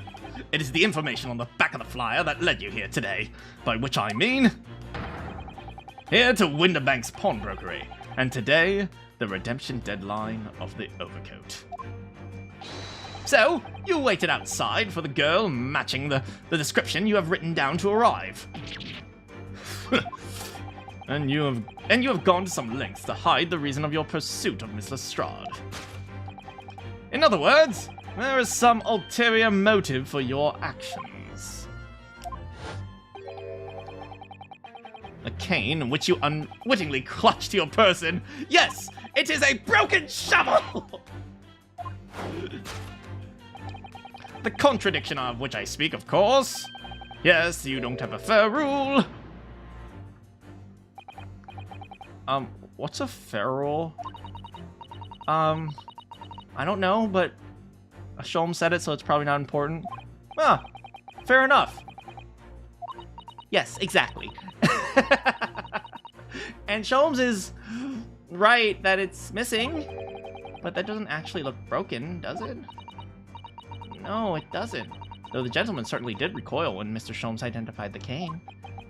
In other words, there's some secret about the cane that Mr. Benedict wouldn't want us to know about. Is it the hat? Take that! Oh, wait, I didn't mean that!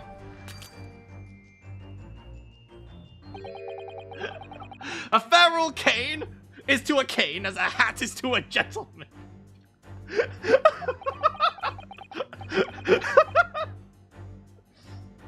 And while the tip of your cane is bare, the top of your head is hatted.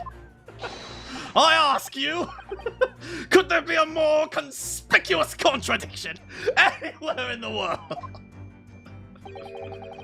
What spectacularly contrived logic led you to this mindless conclusion? Oh, well, it's supposed to be a logic and reasoning spectacular. So I thought I'd contribute to the show. This is my show, Mr. Naruhodo. Kindly perform any peculiar experiments on your own stage. The top of my head isn't not hatted. Oops. My bad, everyone. I don't know. I just can't picture it. I mean, a respectable gentleman strolling the streets of London with a shovel. I'm sure it's just that the cane is broken. and the ferrule was lost somehow. Well, there's one thing we can all be certain of. After all, we saw it with our own eyes. The mention of his cane. That's very true. So there's definitely something about the cane, and not the hat. You love this? Ah! Is it the hat? Stop looking at the hat, Naruhodo! Okay, let's see. Is it this part? Oh, the part that I said AG. Ag. Initialing? Is there a crocodile on his back? Oh, no, it's probably on the pawnbroker's shop. Look here, Miss Susato. There's some letters on the handle. Yes. Those must be initials, I think. In the West, it's customary for people to engrave their belongings with the first letters of their names. Like their undies, for example. Do you guys have your initials on your undies? I still have some initials on my undies. It's a habit, okay? It's a weird habit that I have, where whenever I buy a new pair of undies, I always write my initials. It makes me feel like they're mine, okay? You mean like HS? That's right. Wait, what did you say? So Herlock Sholmes would be HS? And the initials on this cane are obviously... Oh! AG. Why does this feel like it's not quite right? Don't me! There's nothing sus about that!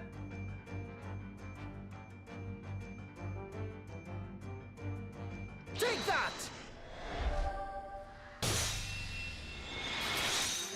It's short for attorney, great.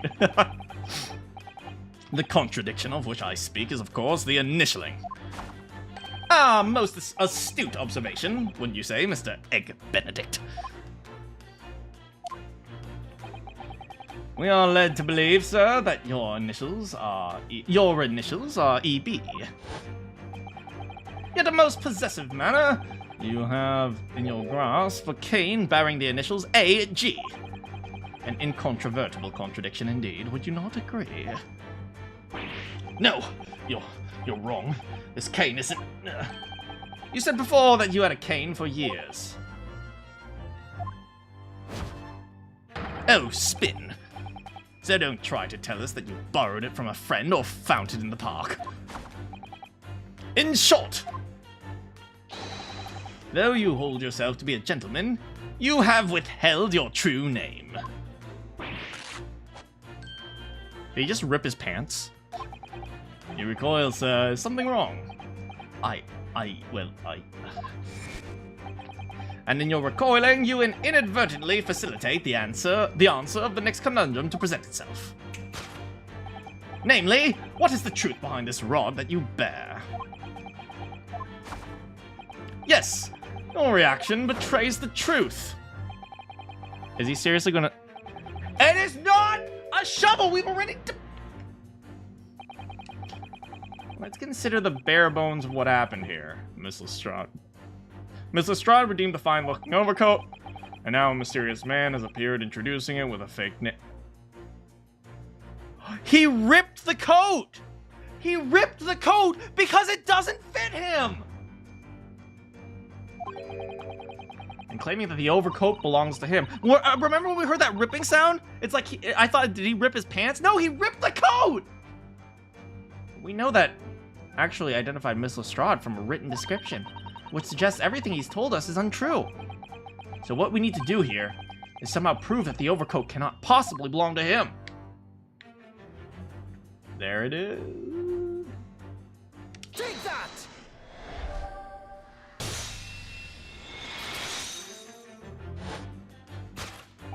The split seam, which you evidently would like to conceal, is the key to understanding the riddle. Look, I can't afford clothes, okay? Yes, because the overcoat is rather obviously a poor fit. Having forced it over your broad shoulders, the seam is already breaking apart. Oh, Naruhodo, are you saying I ain't swole? My suspicions were aroused from the outset. Were they now? So when you baldly lied about your name and so boldly waylaid this pickpocket,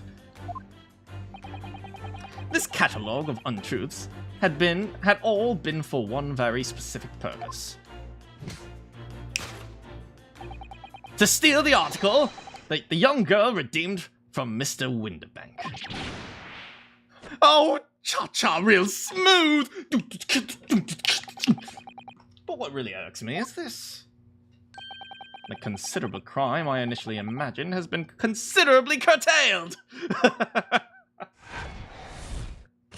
Oh no, I was wrong! The original deduction was only a bit off. Yes, it was only a bit off that he wanted to use a tunnel to dig into a bank. Now, Mr. Benedict, let us continue. For we must expose the details of this elaborate crime you have been planning. This is utterly absurd. You suggest that I, a gentleman designed to wheeze, to filch some tawdry article of pawnage. I thought it said ponage. Some tawdry article of ponage. Have you forgotten that I redeemed the article in the proper manner, using the watchword? Oh, cha-cha, real smooth. Oh, had I not been the one to deposit it in the first place, how could I possibly have known the relevant details? Nest, say, pass. That's not correct pronunciation of French. Speaking of which, Eggs Benedict is French, isn't it? Isn't Eggs Benedict is French? Is he French? I don't know.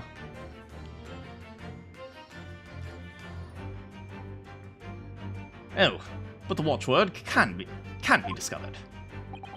As you are only too well aware, Mr. Benedict. Your furtive glance is more than telling than I could have hoped.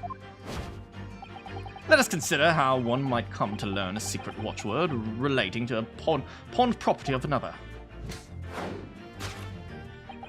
The method is revealed by the council notice. No, maybe it's revealed by the ledger. The direct deduction must change rather dramatically now, I think. Yeah, no more talk of tunneling into the sewers, huh? What a pity. Sounded kind of cool. Like a Sherlock Holmes book. What is this? What is the chapter called? The Hound of the Baskervilles? I think that's an actual story, right? Anyway, you can't deny that this mysterious gentleman did know the watchword. Yeah, Professor.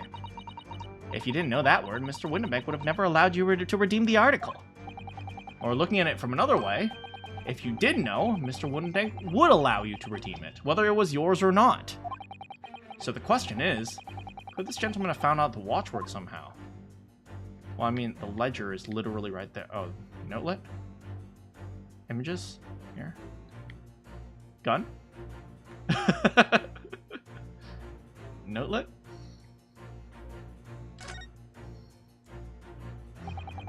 Picture of a dog! Look at this, Miss Susato! It appears to be a memo that Mr. Windibank scribbled to himself. Let's see. What does it say? Oh! Professor! Wait, really?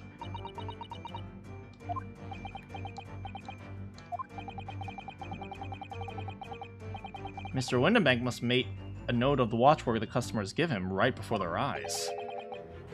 And in alarmingly clear script. Oh dear. I don't know where to look. Who knows what other secrets I might see? It's literally right there. Is it the dog? Is it the picture of the dog? Oh, we can't even select the picture of the dog. Oh, that's too bad. But there is a doggy right there. Obviously, it was the gun! Take that!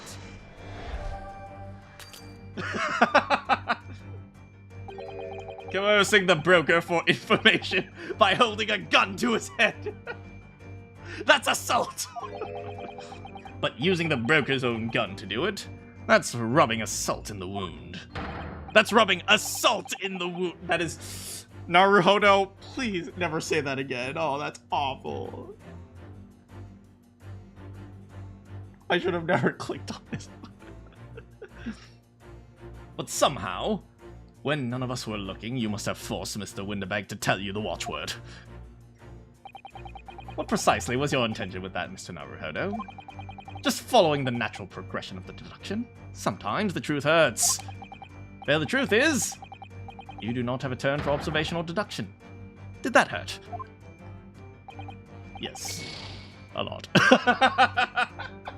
I'm sorry, Naruhodo, I had to.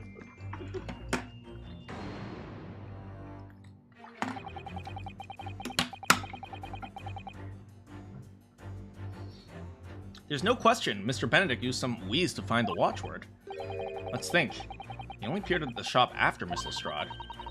He certainly couldn't have overheard Miss Lestrade say the watchword, so he could have only discovered it from the countertop. Sounds like I need to have another look around.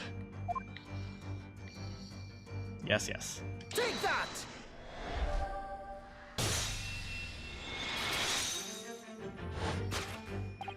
The method is revealed by the notelet on the counter to which your eyes were inadvertently drawn to. Yes, the broker here follows the same procedure whenever a customer comes to redeem an article. He asks the customer for the watchword, notes it down, and notes down the response uttered on the notelet he has on hand. Then he consults his ledger and confirms whether or not the watchword matches that of the article in question. I would expect nothing less of a diligent pawnbroker. Oh, but his diligence clearly has its disadvantages. What are you talking about? It is increasingly apparent that you were present in this shop before your accusation against Miss Lestrade. In all likelihood, you followed her inside and then observed her talking to Mr. Windibank. Then, when the diligent broker made the note of the watchword, as is common practice, you observed him writing the word "professor" on the notelet beside the ledger. And that, sir, was the master plan you have devised to steal the pawned article from the young Miss Lestrade. Master plan! Which brings us to the final chapter of this lurid scheme. Why would you go to such lengths to redeem that article from this pawnbroker? Are you quite serious? For an ill-fitting overcoat hardly seems to justify the effort, much less a worthless music box disc. But naturally, you had very good reason to make it yours, didn't you, Mr. Benedict? I've no idea what you're talking about. Allow me to present a rather interesting piece of evidence. You see, this picture postcard tells us all we need to know. The articles we're talking about are the overcoat and the music box disc that was in one of the pockets, and for some reason, Sholmes is still hung up on the crystal tower. That's because he's dumb. Let him be. And yet, this man went to such lengths to steal these things. Why? Why? I wonder if perhaps we already have the evidence we need to explain it. Could we? I better have a thorough look through the evidence we've collected. Oh, I haven't really taken a look. I mean, we only have one piece of evidence, so might as well examine it. For McGilded!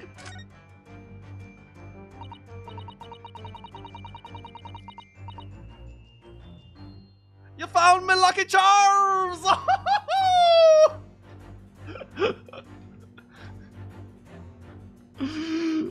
There's a little scrap of paper stuck on the reverse of the side of the disc, look!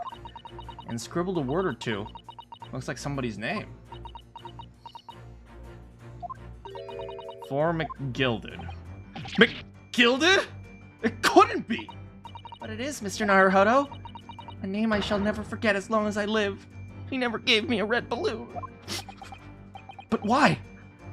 Why is his name on this?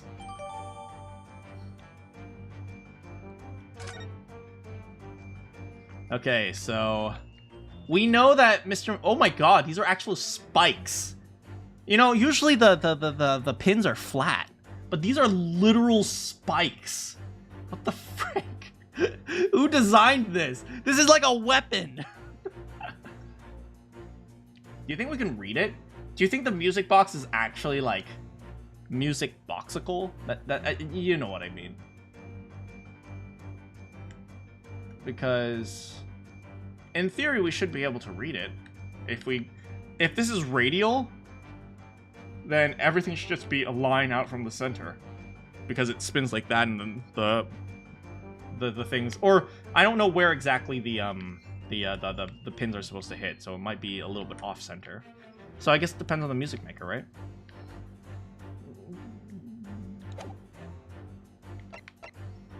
Take that!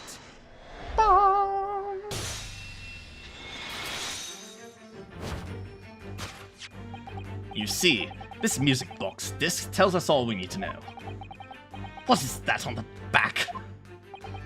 It reads, For McGilded.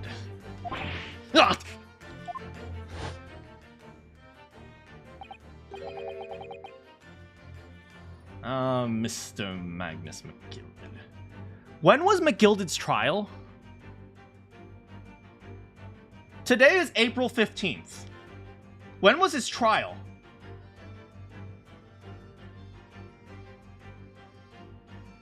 I think it was November 18th? Is that right? No, not November, sorry. February 18th, right? February 18th, right? Right to now is October. April 15th. It's April 15th today. February 18th, I think, was his trial. Which means that was just 3 days after February 15th. Because the guy releases the thing in 2 months, right? Which means if today was the release date, then, which is April 15th, then the coat was pawned on February 15th, which is a few days before his trial. So he pawned this coat, likely knowing he was going to court.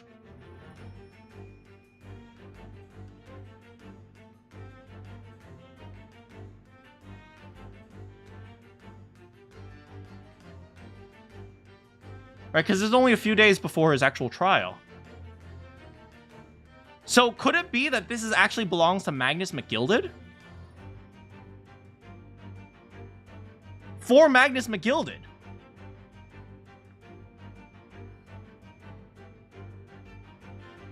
And we know that Gina has had contact with Magnus McGilded, although she was inside the little box, but... I don't know. Maybe Magnus McGilded is the one who pawned this, and Gina stole it off of him. Ooh, you go, girl, up top. Unfortunately, the philanthropist who perished in curious circumstances at the Old Bailey 2 months ago. A prominent man in London, though his loan-mongering demonstrated a distinct lack of scruple. How dare you, Sholmes? He was an honest businessman who helped people by giving out money in return for a modest fee. I see nothing wrong with that. How dare you insult my client? McGilded did nothing wrong! So, you're an associate of his, are you? Or perhaps a subordinate. February 18th was the trial? Alright, yeah, so February 15th was really close to that. So, which means he probably came to the pawn shop knowing he was going to court. Or jail, or something. Mr. McGilded was a man of unusually small... Damn, even in death they doing him dirty. Mr. McGilded was a short king, in fact.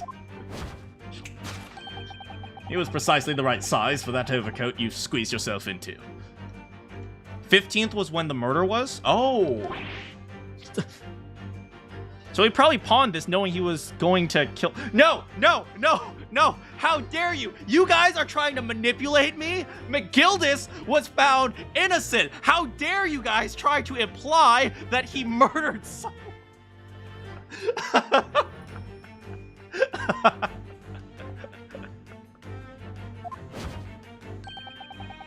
Your true identity remains shrouded in mystery, Mr. Eggs Benedict. But the final conclusion here is crystal clear. The reason you came to this pawnbrokery today... Oh, cha-cha real smooth. Was to retrieve an article left behind by the late Magnus McGilded. How'd you like us using your catchphrase, sir? Oh no, that's my cha-cha!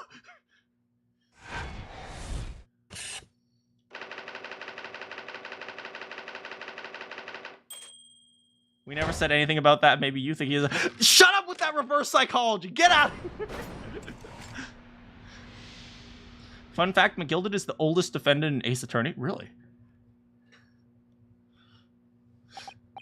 Well, Mr. Magnus McGilded. Not a name I expected to hear in these circumstances. Circumstances? Mr. Sholmes, I'm afraid there's something rather troubling. Pray tell, Mr. Sato. Well, according to what Mr. Windibank told us earlier, today was the final day on which his coat could have been redeemed, was it not?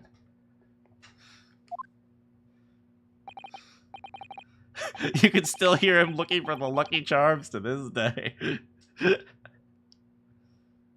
Yes, ma'am, that is correct. Today would be precisely 2 months.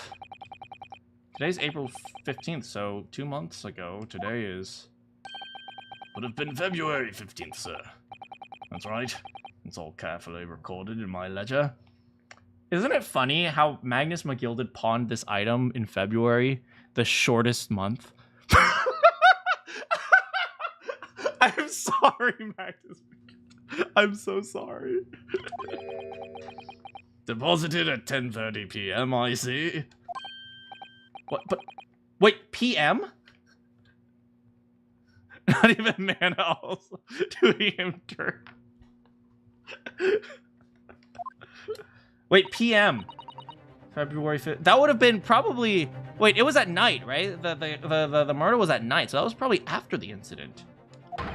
It's precisely on the day which the omnibus murder took place. Oh, it's precisely the day the omnibus murder took place. And 10:30 in the evening is precisely at the time at which the terrible events were unfolding. Oh, so this was being pawned while that was occurring?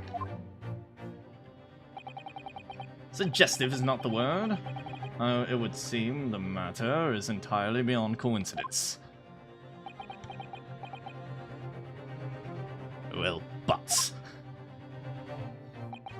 You are, of course, at liberty to make whatever outlandish deductions you choose, however.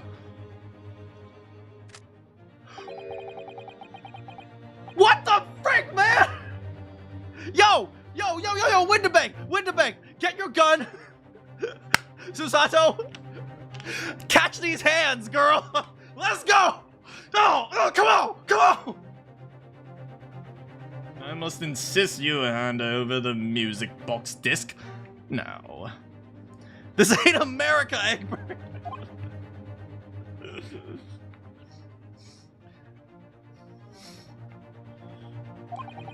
It would be a terrible shame for you to return to your native land in a box. I know, he pulls it out so like, Yeah. no. There are some things a man must protect at all costs. This may be well be one of those things. Then again, it may not be. Oh, let's go, Mr. Winterbank. Let's go. Mr. Winterbank. This is my shop. I can't allow any harm to come to my customers. If that were to happen... No, Mr. Winterbank, no! Wrong person! Point the other way! No! Turn the gun! Just a little...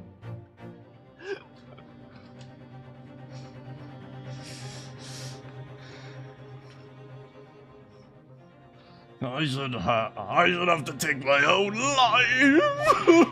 Mr. Winterbank!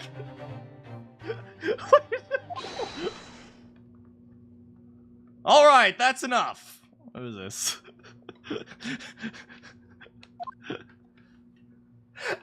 It's Luigi! Inspector Gregson, thank you! Inspector! Man, that's right, Sunshine. The alarm was raised by one of our dedicated emergency lines. So we got here as fast as we could, man, see? Now what is all this about, eh? Oh, praise me. You are alive. Is the mustache part of the police uniform? You can't get hired by the London Bobbies unless you have a mustache. That's actually like a law. Like that was legalized in the 1500s and it still stands to this day. I was moments away from forfeiting my own life in my very own establishment. Well, but... it would seem you have the upper hand.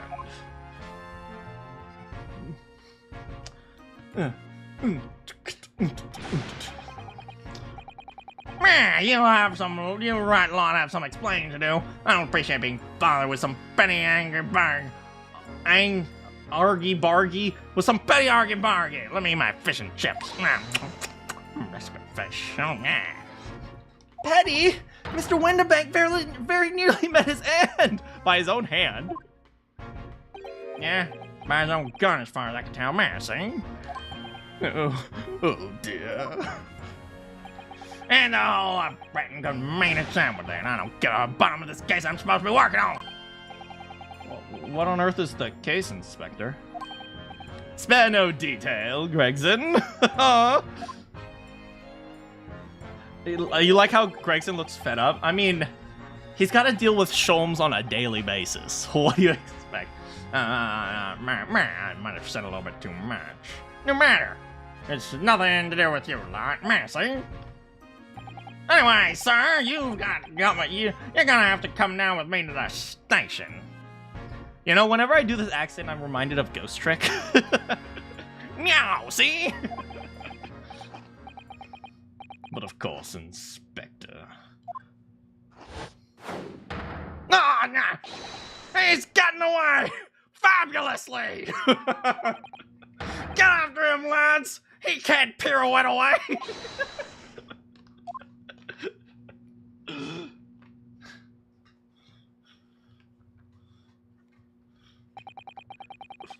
There's been a spate of thefts at the pawn shop around here recently. Though we fitted emergency buttons underneath the counters for the brokers to let us know where there's trouble. He literally spun to leave. I love it. Oh, Inspector. Oh, I was very worried there. Very worried indeed. Now then, oh God, the grease got all over my coat. Now then, Mr. Permanently Morning. Oh, yeah, hey, how's it going? I'll be taking that whatever it is and Mr. Gelton's down to the yard. Ah, thank you very much, Fancy. Hand it over. Yeah, of course. No, don't get him. It's mine, it's mine.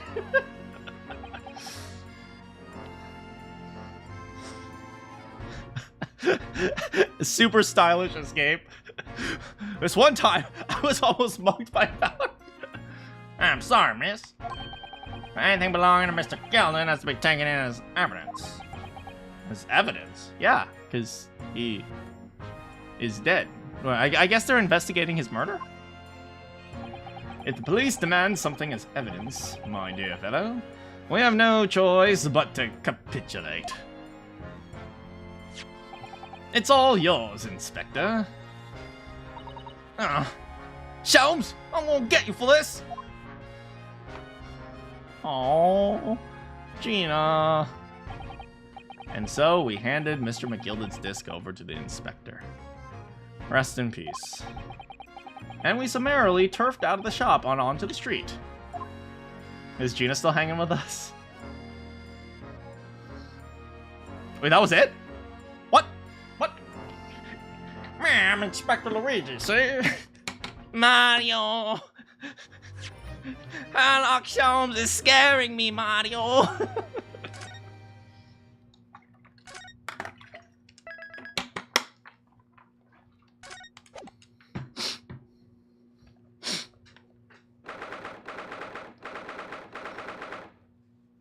The 15th of April, Baker Street. See, that's why grown-ups, all they do is feed you a pack of lies and take stuff away from you. But you have a stylish new coat with a slight rip on the right shoulder. Oh really, Miss Lestrade? Tell me, is that overcoat keeping you warm? What? Surely you were given that. Yeah, but do you let me keep it after I looked daggers at him for long enough? Mario! He's making scary theories, Mario! He went through the pockets and then go on. Have it before telling me to scrap her. Always pays off, giving people a look like you ate them. I can't help but feeling it's going to get you into serious trouble when... Look at her little smile, like... Look at her little smile! Why can't teenagers be this adorable? Instead, they're all on TikTok.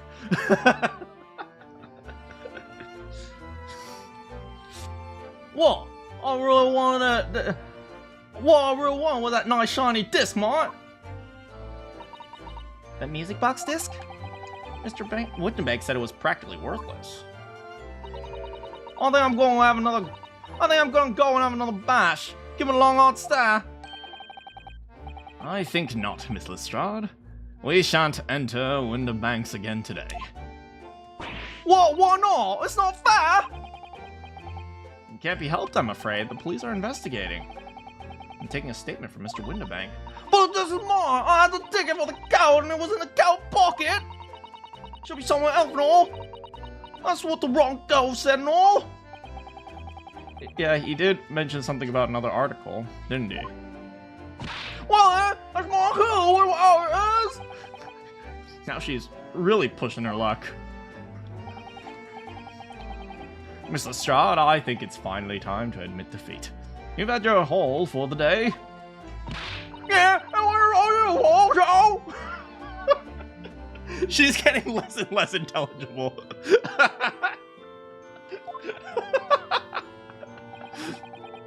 So, what are your plans now? Will you dine with us this evening? Iris would be delighted to cook, I'm sure. And I might entertain you with a modest violinist. Friggin' Sholmes.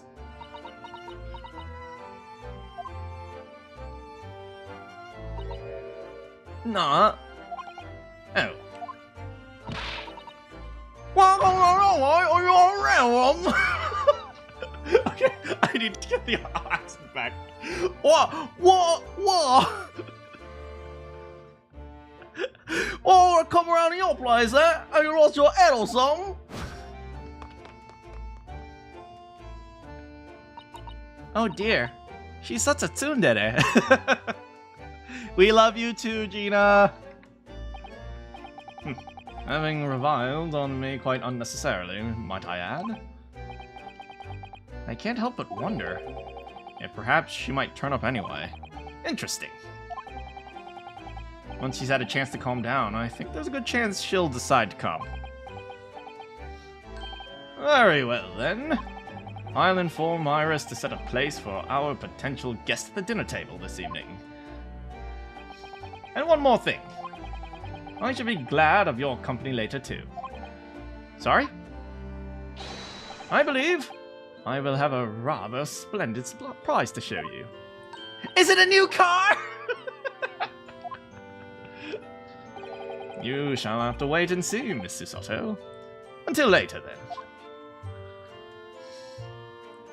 It's the very first Ford Model T. Somehow it's in England. Alright, so I guess we'll head back to Sholmes' place.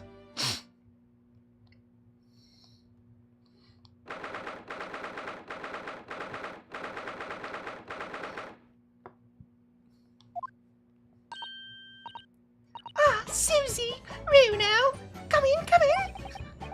Good afternoon, Iris. Oh, look at her! Look at this little gremlin. I love her. Look at her. Look at her here with her bow.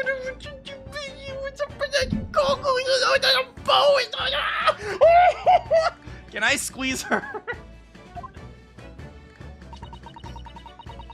Thank you so much for breakfast this morning. Oh, don't mention it. Goodness, look at the time already. Busy as always? I am. I'm preparing everything for dinner this evening. Already? You're obviously cooking something special, are you? Oh, yes. After all, we have a special guest joining us. Guess who it is? Go on. You'll never guess.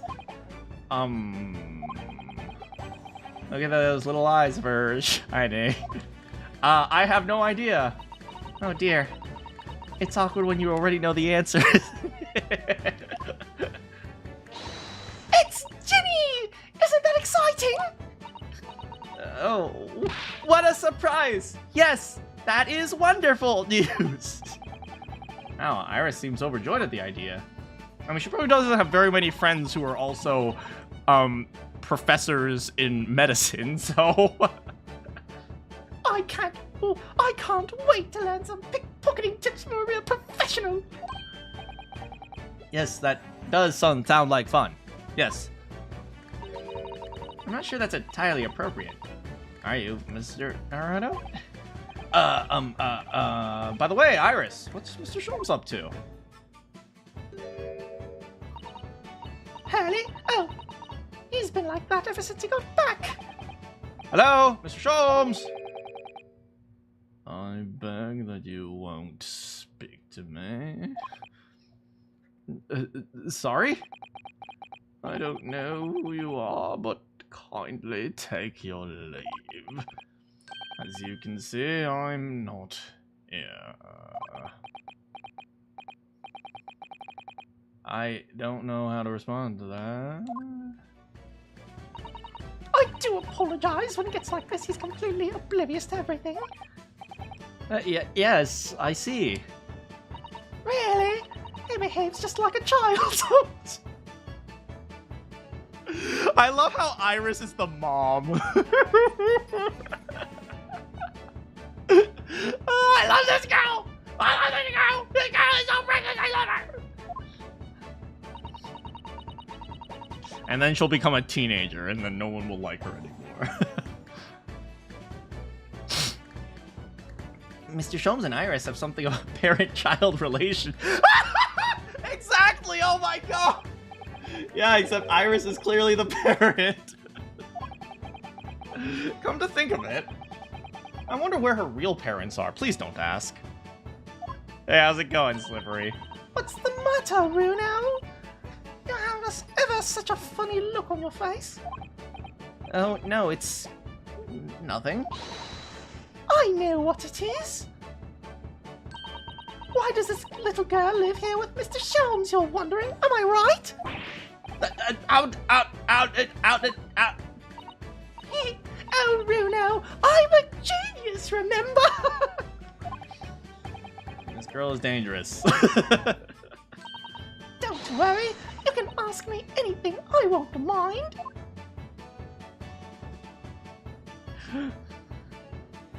Can I keep you? Can I keep you? Can I put you in my pocket? And go home so you can be there? This girl is like, you guys ever have like what are those like, what do you call it? I don't know what it is, what you call it, but this girl is like a stress ball. You're like really upset, and then you just squeeze her and you feel all better.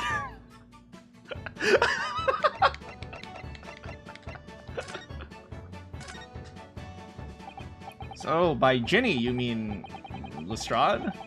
The young woman from the McGilded case. Yes, who also stole my experimental smoke grenade launcher. Your first thought was a Tamagotchi. Although, after the trial, I invited her back here and we had dinner together. And now we're the best of friends. Oh, what a lovely tale. Yes, now if I bump into her on the street, she runs away as fast as she can. Oh. You want to gently shake? I know, right? And I chase her down, and I chase after her down the back alleys. Interesting idea of friendship. And then I let her have the latest color of smoke grenade that I've developed. Oh. There's so many beautiful colors in the world. Ginny wants me to make a whole rainbow. I suppose this means you've let Miss Lestrade keep the smoke grenade launcher? Yes, that's right. I got bored of it anyway. Hurley always reacts the same when I shoot him with it now. Poor Hurley. Oh, I can't wait for Ginny to arrive. It's been too long since you last came over. I'm so excited! We're going to have a play date! I'm going to get my My Little Ponies! I just hope she actually does come.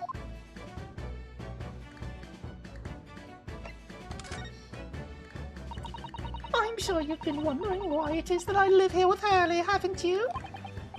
Well, it crossed my mind, and that... Where you're real... Well, we know that her dad is dead, because he was the first murder case. My mummy and daddy aren't with me anymore. You never ask this question, okay? You just say, that's okay. Or you get the information from someone else, but you never ask it to them. Mummy passed away when I was born. Childbirthing complications, maybe? Around the same time. My father, well, he had to go to a faraway land because of one of the cases he and Hurley were working on. Oh. Wait a minute. Did you say he and Hurley?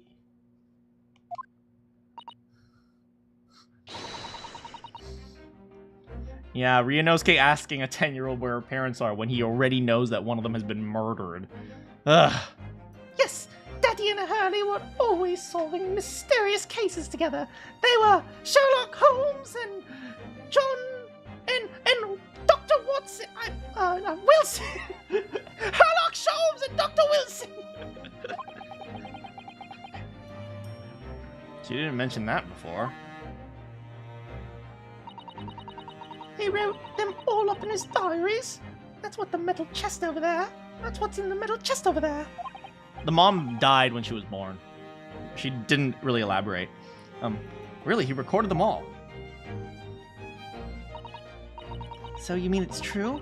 Mr. Sholmes did really have a partner whom he tackled some of the most taxing cases? Is he hot?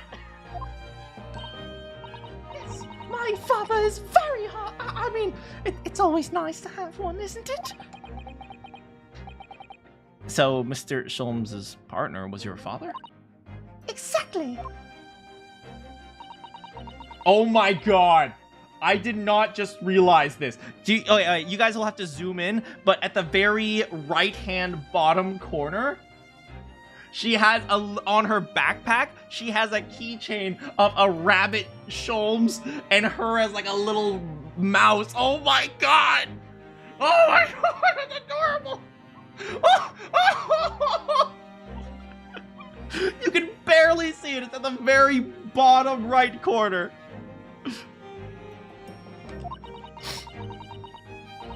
But that only made me want to look even more. What is this?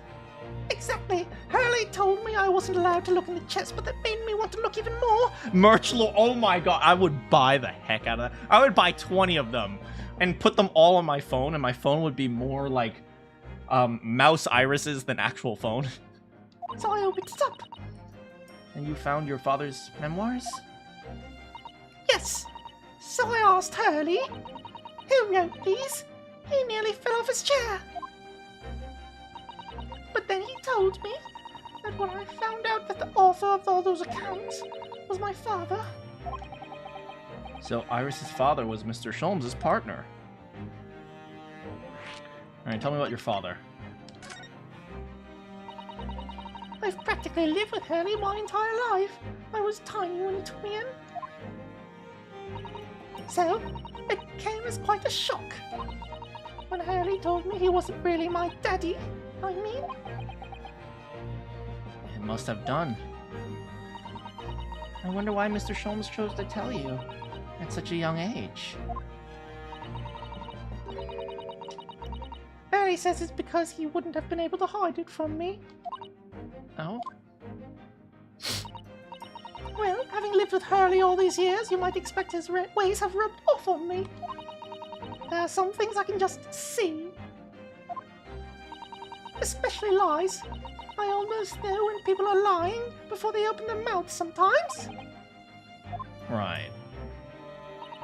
Anyway, I was so fascinated with when I read Daddy's diaries.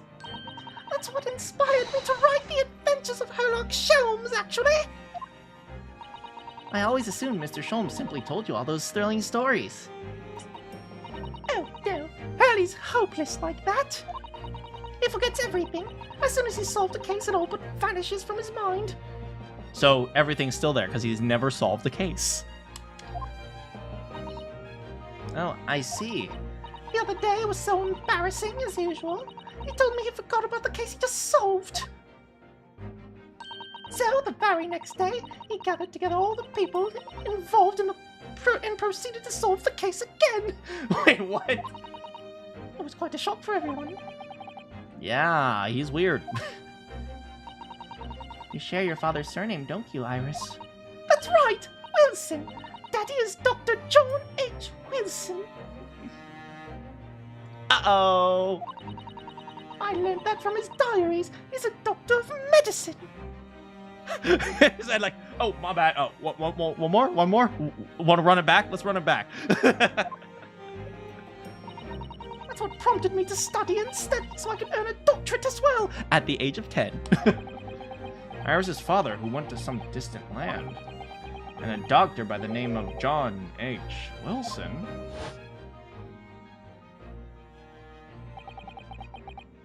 Yo, what's up? You remember me? I'm the judge from way back in chapter 1. Yeah, I've only been in the game once, but, hey, I got a cameo, I guess. What was I supposed to say? Line!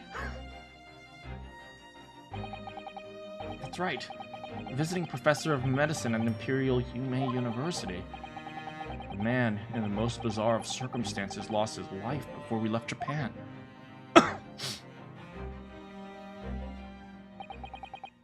Mr. Sato. Yes. Perhaps we shouldn't pursue this conversation any further at this time. I think that would be for the best. Ah, my dear fellows! How good it is to see you. Mr. Sholmes! Why ever did you not make your presence known to me before?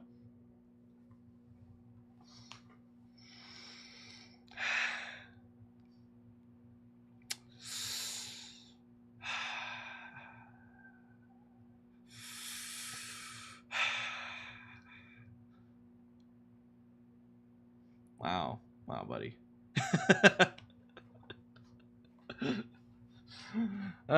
He's a frickin' joker, that's for sure. Well, no matter now. So, how the devil are you? Well, we've been with you for most of the day.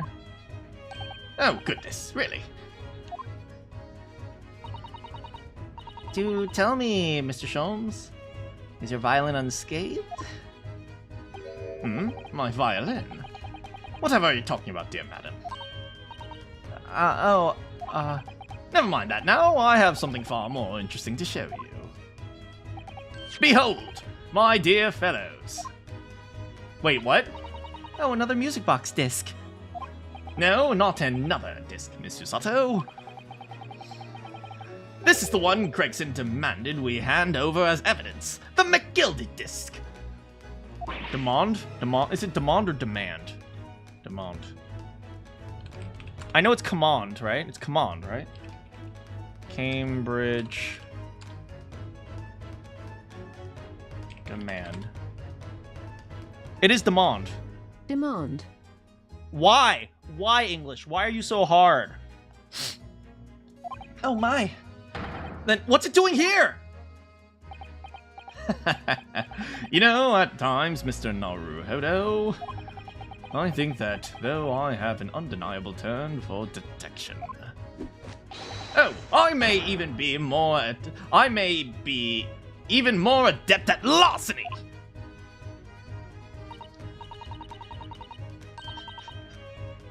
Oh, that would be wonderfully exciting. I'd be your pickpocketing assistant. And Ryuno could be our go-to lawyer if we ever got caught.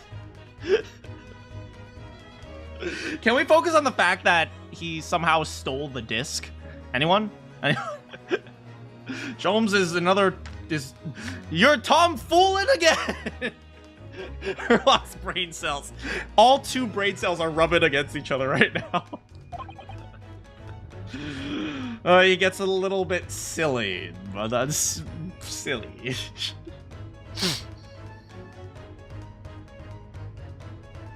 Right. Plus, Susie has such a beautiful handwriting. She could write all our medicine crime notifications. I'd be delighted. Are we playing imagination? I'm just gonna pretend this conversation never happened, I think. As your lawyer, I'm gonna pretend I never heard this. And so, I learned a new word, demand, instead of demand. I don't understand. How'd that disc end up here? Thought Inspector Grayson took it back. Well, Gregson took it. Wait, it's a different color, though. Quite correct. And that sort of unexpected, uncompromising attitude is precisely why I always carry some of this. Caramel? That's a bar of caramel, Mr. That reminds me of the episode of SpongeBob where SpongeBob's like, Patrick, we're gonna open a jar. He's like, first, get a jar. He gets one, like, that's a pickle, Patrick.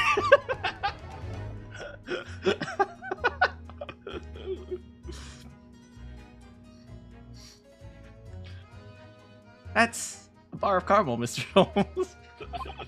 I love that scene. Your one and only friend in times of loneliness, if I'm not mistaken. If you will humor me, my dear fellows, cast your minds back to when the good detective confiscated the disc.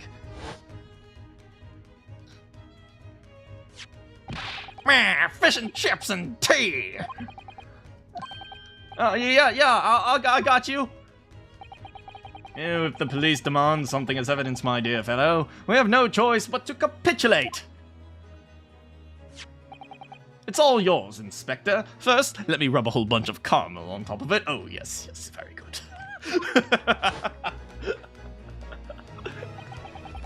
For the briefest of moments, I had the disc in my hand, did I not?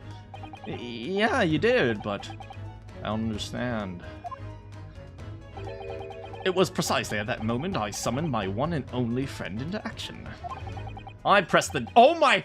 He really did smother the disc in caramel! What the frick?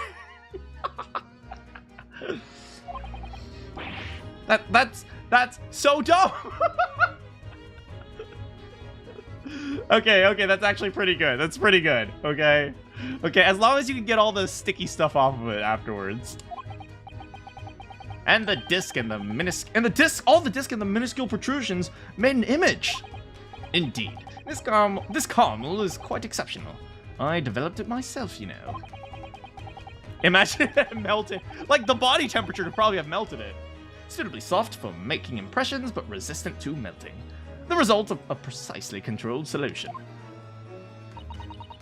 How extraordinary. How does it taste? Oh, awful. Carrying a pair of these on one's person frequently proves very useful indeed. Take a house key, for example. A simple press and its unique form is duplicated. I can enter anyone's property at will, and never without high sucrose nourishment. Yeah, it sounds like illegal. From the image, I was able to create this. I confess I was most curious to know what manner of music it would issue from the disc when I played. Alright, then what's on it? Do tell us then, Mr. Sholmes. What music does it play? Well, unfortunately, I have no idea. No idea? None whatsoever. Are you familiar with the workings of a music box, my dear fellows? No, not really. Goodness. Are you that much of a caveman, Runo?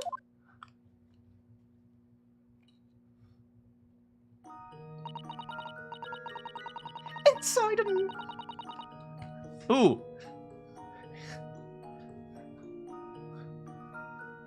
Wait, this is Sholmes' theme, but in music box form. Inside the music box, there's a special metal piece called a comb. That's what produces the sound. Runo, we're not cavemen. We have Technology. I love SpongeBob references.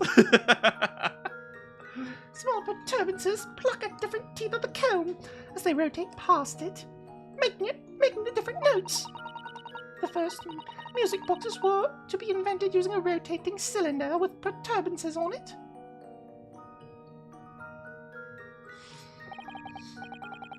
But over time, a new type of player was produced which uses discs such as these. With that development, the popularity of music boxes spread far and wide, all around the globe. Why exactly?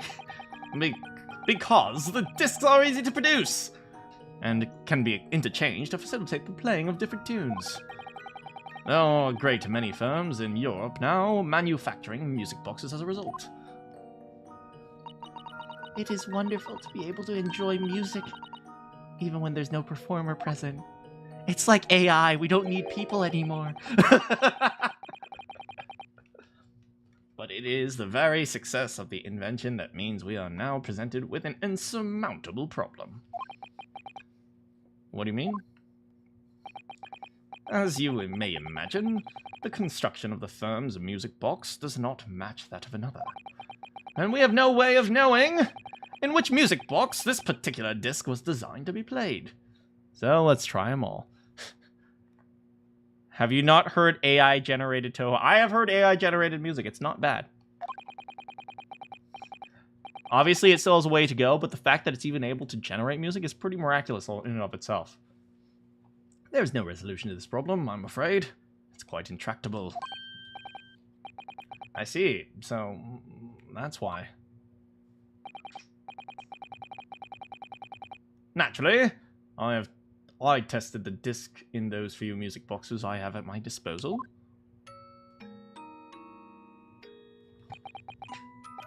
Ooh.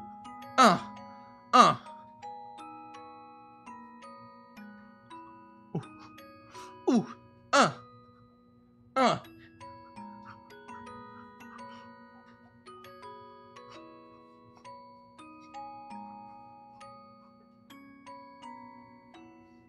Wait, let me see if I can do.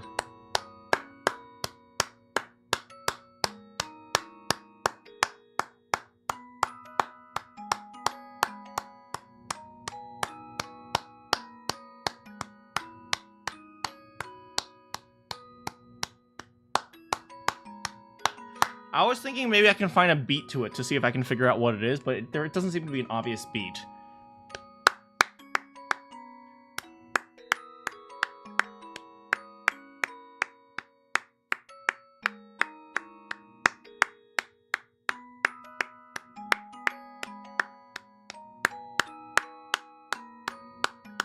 I have no idea.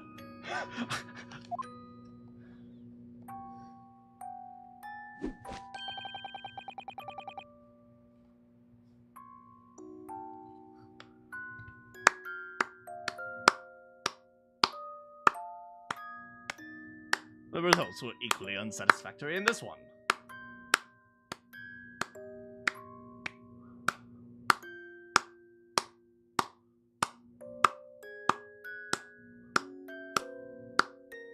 At the very least, it's following like a beat, even if the notes are meaningless. So it's clearly following bum bum bum bum bum bum bum bum bum bum bum bum bum. So it seems like it's music. It's just we have to figure out what the notes were. So I am presently engaged in acquiring an example of the music boxes, all music boxes ever made in Europe. Wait, really? Every single one? That's hardly for you. Always taking things too far. But my dear girl, an unsolved riddle is quite repugnant to my constitution. But surely all the different types of in Europe will amount to a huge volume of music boxes. The notes may have a message, maybe. I mean, maybe you can you can use like music to send like messages and stuff. That's essentially what they do for the telephone. When you're pressing the numbered buttons. It's not really music, but you get the idea. Yes. That certainly is true. In worst case, I shall just have to ask you to vacate the attic room. What? But I have my bed there. Alright, tell us about McGilded. What if you take the disc apart and turn it into a strip and then play it? Or what if you roll it against a pole like a bunch of toilet paper in frickin' 999? Magnus McGilded, not a name I expected to hear again so soon. It's only because 2 months ago that grisly... It's only been 2 months since that grisly case.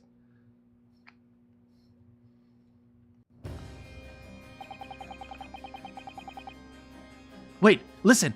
You can hear someone in the background. Is that... Van Zeeks?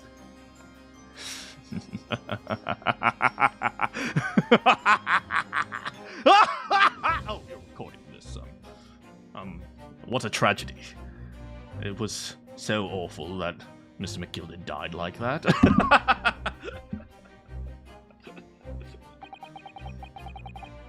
Was it the curse of the Reaper? No one knows. The omnibus was reduced to a pile of ash. Not a shred of evidence remained. And with the man's death, the truth about the murder, which he was so intimately involved in, was buried.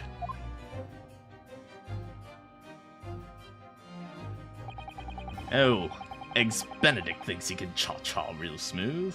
I can cha-cha real smooth. Even though we were successfully established Mr. McGilded's innocence in that trial. No! No! You demonstrated there was not enough evidence to prove that he was guilty. Get over it, Ryunosuke.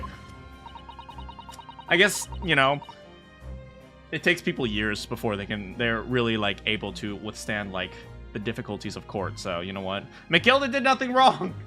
Legally, he did nothing wrong! The newspapers are still claiming that it remains an unsolved case.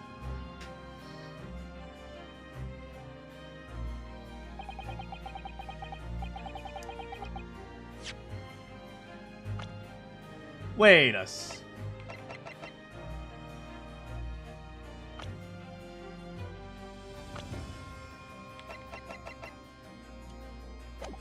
Do they have the same hair color?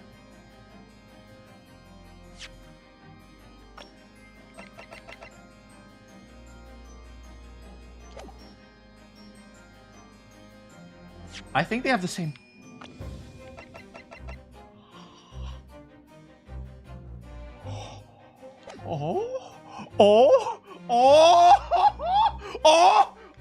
Do we have a connection? Okay.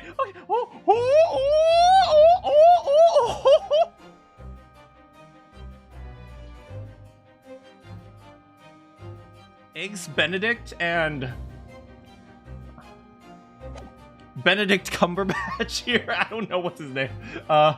Thrice fired Mason. Does it look like they have the same hair color?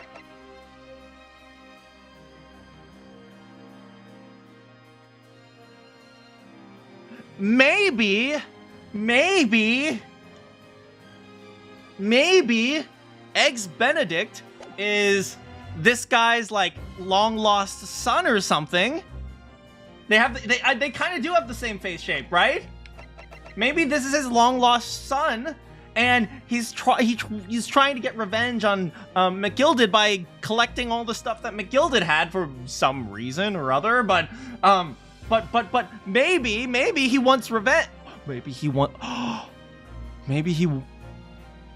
if he wants revenge on us? Oh, hold!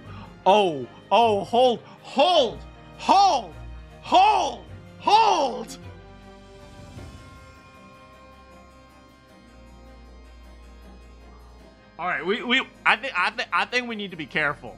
I think this man has some revenge plans, and he's coming after us, like coming after the people we care about. We've met Gina like twice, but we care about her. We clearly care about her way more than we care about Sholmes.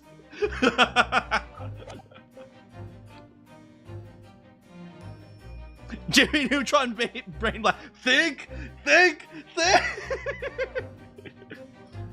The murder of the brickmaker, Mr. Thrice-Fired Mason.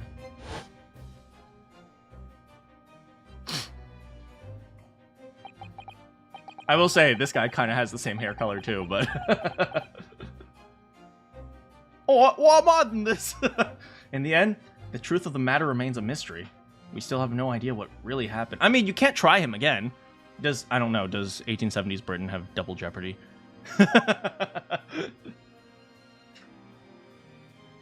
Or do they have the double jeopardy laws?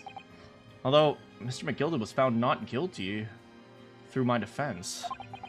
Eggs Benedict Cumberbatch. I don't believe it did. Wait, you don't think they had the laws? If they did have the laws, then you just keep trying him as many times, which would suck for him, but I mean, let's be real here. They dropped the ball on the mask case. They absolutely did.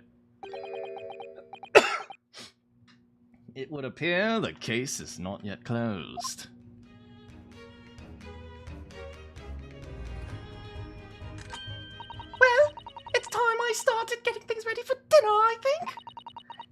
here before long. I hope she does, actually. I hope she does appear. Thank you, Iris. Oh, well, you must let me help you then. Of course, Susie. There's plenty to do. I think I shall investigate the condition of my faithful performing partner. Now then, where did I leave it? Let this be a lesson to you, Mr. Sholmes. Never leave anything too precious with the pawnbroker. Yes, you may be right. Oh, that reminds me of something Mr. Windibank said before. He said that he had a manuscript of Iris's in pawn, didn't he?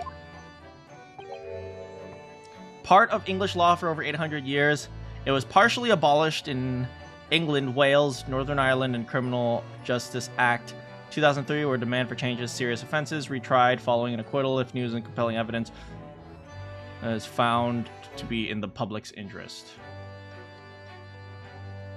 So it has been part of the English common law for 800 years. That's enough to cover this. Did he? Yeah, he definitely mentioned it. Mr. Sholmes' latest tale of otherworldly mystery lies dormant in my storeroom, were his words. I think he said it with his the gun to his head, though. So you heard about that, did you?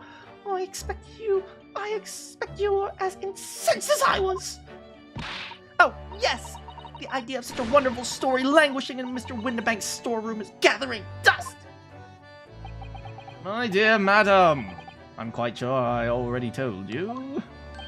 The pawnbroker's storeroom is the safest place for it. More secure than a bank's vault.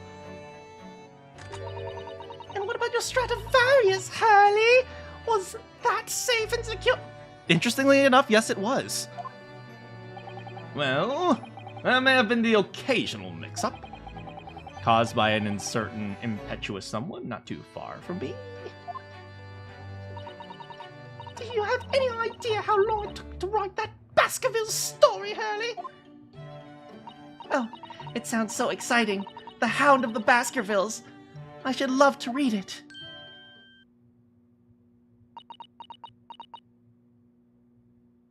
Was she not supposed to know about the title?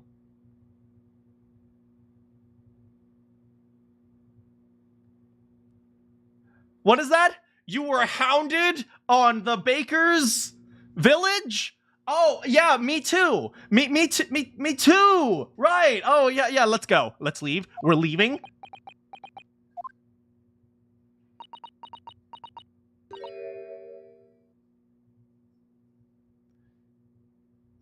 Okay, you're on your own on this one, Susanna.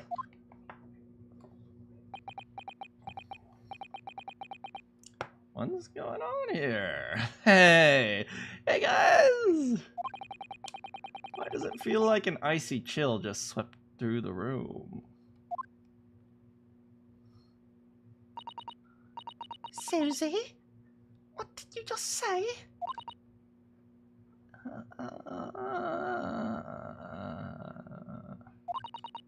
You said the Hound of the Baskervilles? But how could you know the full title? Well, she's gonna die, isn't she? Hold on! Let me get my machine gun! That's because Miss Susato is such a great fan of all the stories of her Mr. Sholmes, of course. But Ryuno, the Hound of the Baskervilles, has never been published. Oh, I forgot about that. When I showed Hurley the manuscript, he told me I wasn't allowed to publish it yet.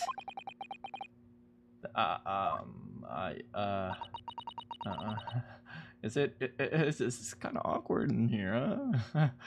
That's why he said he'd keep it safe. Till the right time for the story was made public, you see. So that's why the manuscript was at Windibank's. Clearly the safest place. And yet, how could Susie here know its title? Spoilers, Susie!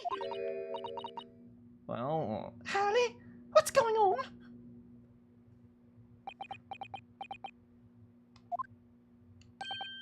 Ah! What is it, Mr. Sholmes? It would appear our guest has arrived. Let's focus on that, please, please. Miss Lestrade. Well, I guess we're never going to find out the answer to that. It's a bad idea. I knew I wasn't welcome. I'm going. No, wait, Miss Lestrade, we love you. Oh, look at her. She has social anxiety. Oh, I love her. Give me a hug, girl. Oh. I have 2 daughters and 1 Maya. Who is like a daughter plus extra stupidity. Although they're all kind of stupid. I mean, Iris is smart, but she's also really, really dumb. So...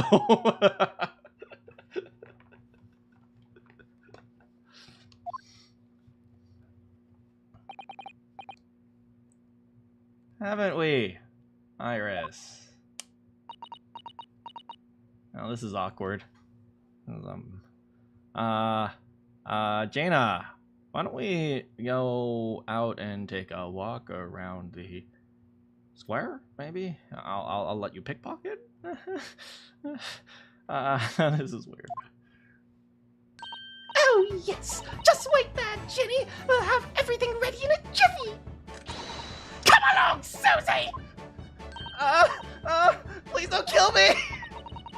It's a pleasure to see you, Miss Lestrade! Please make yourself at home! Oh, don't stand in the doorway, my dear girl. Come along. Holding Susanoo at gunpoint. What do you say to some Mendelssohn? I won't take no for an answer.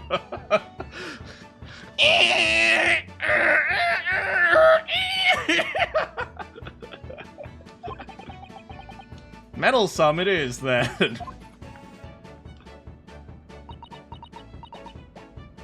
Oh, I hate it when people are friendly towards me.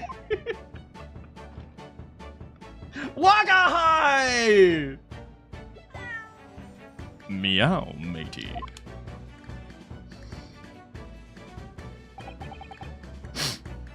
That evening, Iris prepared for us a meal that was even more delicious than usual. Mr. Sholmes' violin performance was in no way meddlesome, but it was Mendelssohn. That was a pun that I just let them take me. And Gina, as we came to call her, taught us how to steal things from one another without being noticed. Are we sure we should be teaching that to Iris? Everyone thoroughly enjoyed themselves well into the night, even though it was still incredibly awkward.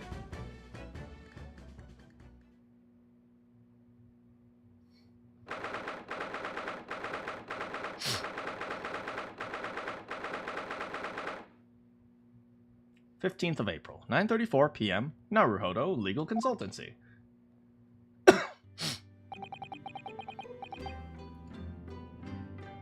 That was a very enjoyable evening, wasn't it? Oh, I think that was Ryunosuke. Oh yes, Iris's cooking was truly divine. And I feel as though I can still hear the enchanting strains of Mr. Sholmes' violin even now. Oh, is he actually good? Best of all, I bet I could steal the glasses from his lordship's face next time we're in court!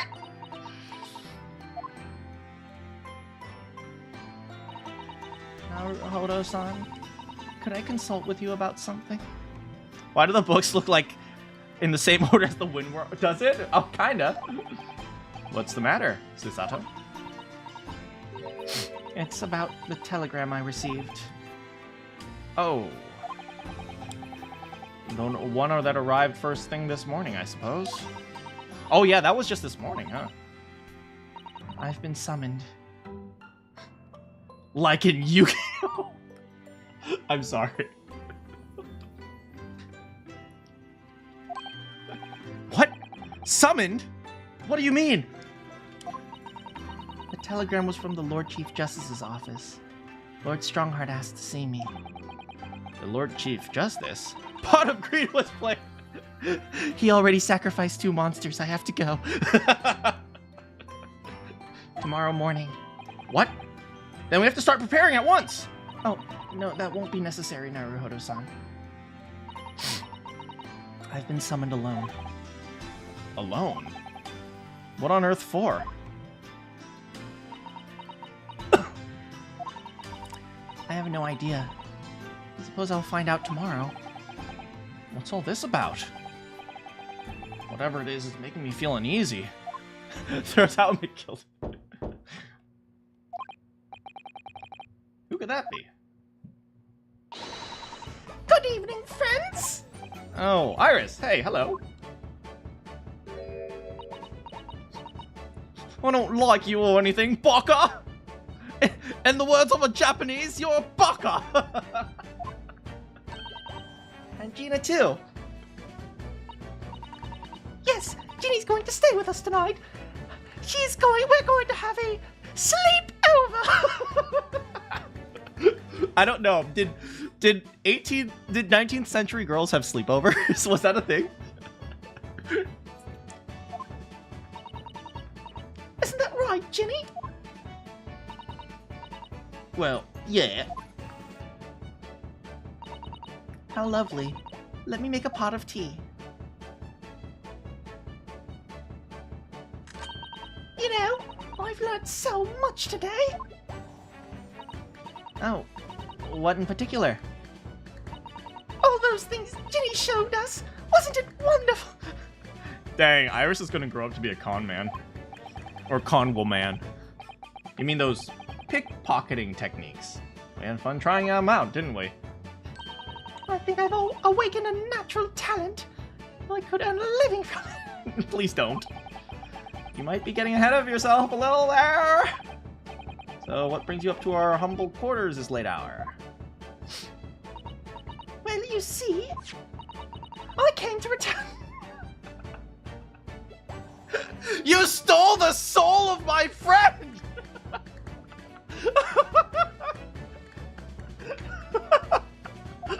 Wait, what? That's mine! Oh my, how did you... I told you, didn't I? I have a natural talent for it. Right, I forgot. Now that's the soul. Iris is literally a genius. So anyway, here, you can have it back. Not that I really understand why you wear it, though. Ah, thank you. Alright then, good night! Yes, good night. Iris is slowly becoming the world's silliest gremlin. Iris Neutron.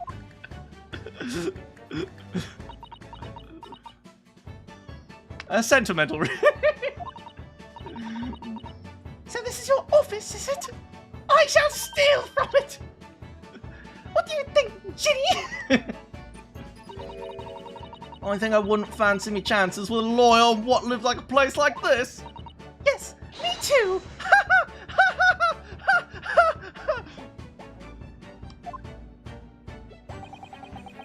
Seems as though Iris here. So there's something she'd like to talk about.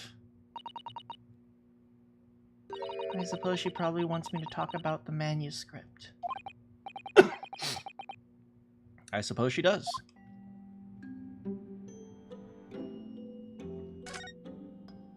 The manuscript.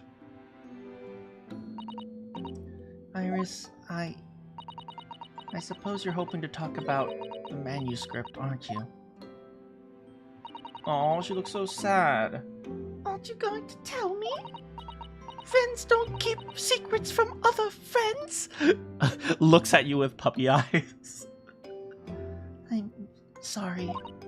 I need a little more time, please. All right, I understand. I hope I haven't made you feel awkward. Oh, no, not at all, Iris. No, that's mostly Naruhodo here. I don't know what it's all about, really, but it's a story you made up, isn't it, Iris? This mantle script.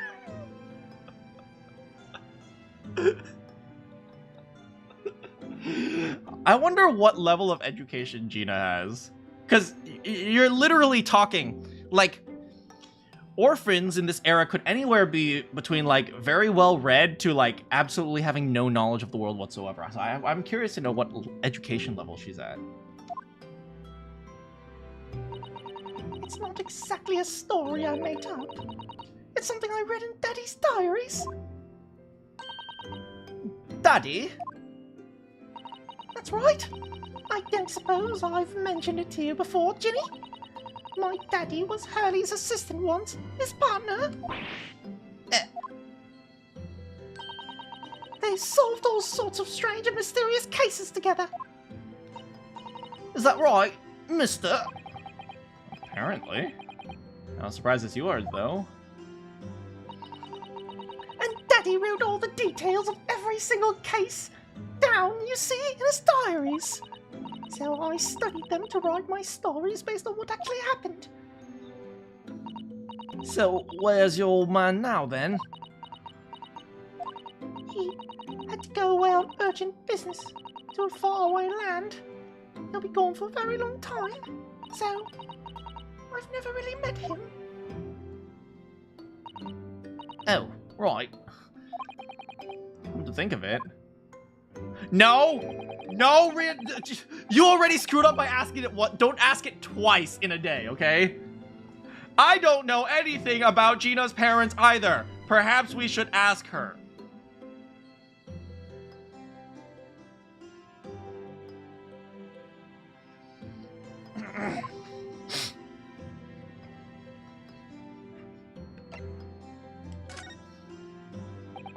Iris, this Hound of the Baskervilles story. I take it it's another tale inspired by your father's accounts. That's right. I thought it was fascinating. But it's different somehow from the other cases, I mean. How? I don't really know, but it must be special in some way. Because after I'd written it and I showed the manuscript to Hurley, it turned as white as a sheet. It was the first time I've ever seen him like that. It pains me to have to say this after you've toiled over it for so long, Iris. But this story must not be published at this time, under any circumstances. But that's not fair! You're a butthead! I'm not at liberty to say, although I am indeed a butthead. So please do not ask me. Ooh, what secrets does Sholmes have? Alright then, I won't. But I do solemnly swear that I will explain everything one day, Iris, when the time is right. Butthead! And that's how the manuscript came to be in Mr. Windibank's. Sholmes has his own secrets. Yes. Hurley said it had to be somewhere very safe. So who better than a suicidal pawnbroker? That really gets my goat, it does! Treating you like a child? I mean, it's what it is, keeping secrets like that. I'm sure Mr. Sholmes... I'm sure Sholmes isn't trying to be mean.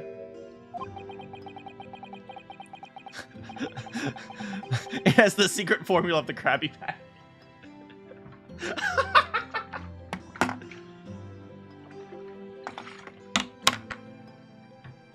If he said he wasn't at liberty to talk about it, there must be a good reason. I think so too. Tisk, you lot are too trusting for your own good. We can't pull the wool over my eyes. Sholmes is lying to Iris. I bet my life on it. What? Hurley's lying to me? And now she's happy again. Alright, Gina.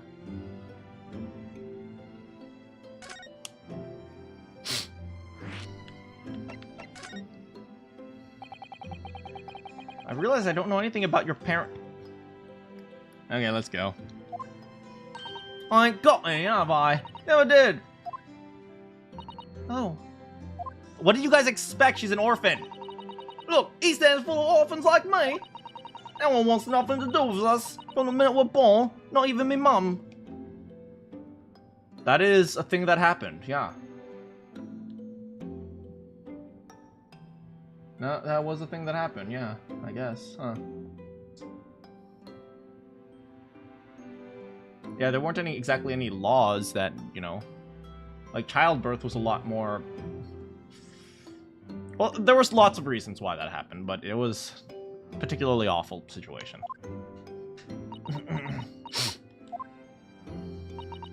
Well, we all stick together. The old ones look after the little ones and make sure they get by. So that's why you're a pickpocket? No, because I like money. Nah, diving's my life. Yeah, I knew it, baby!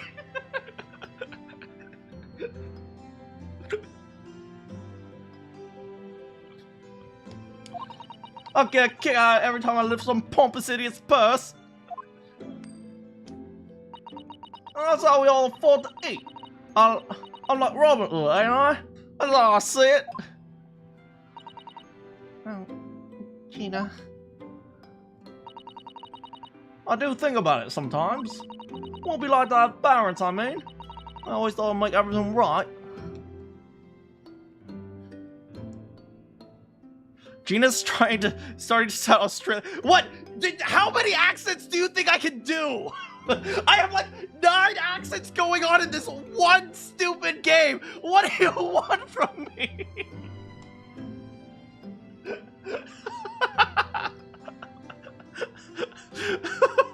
Every one of them.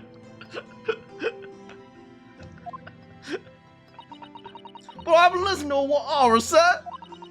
Sound like having a parent ain't always easy either. Oh. I mean, if you know you never had them, you don't feel like your parents always wanting to meet them. Oh, down good. Let's throw some shrimp on the barbie. Oh, we're gonna get out some blooming onions.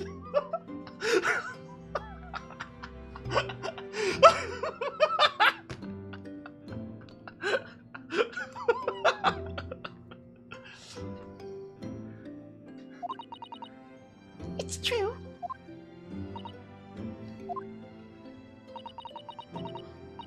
I do want to see Daddy so much. Oh, Iris.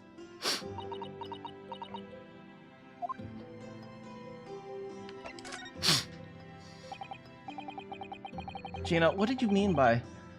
You said, you know, Mr. Sholmes is lying to Iris. God, you know, now that I'm thinking about it... I'm just thinking about how many children have been abandoned for things like political gain and monetary reasons. Like, in history, it must have been like a whole frickin' lot.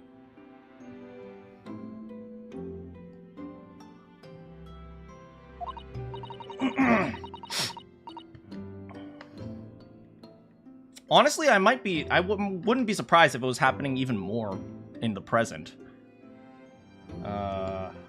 Anyway, let's not talk about that. That's making me sad. Well, you reckon he popped that mantle script or whatever? Maybe he's traumatized. Maybe that case traumatized. I don't know. Maybe that case is hiding a secret that he doesn't want revealed. But come on, that's obvious a lot of rubbish. Oh my, why would you ever think that, Gina? It's simple. If that store is really an old Winterbank storeroom, there's no way someone from halfway around the world, in other words, you, could know about it.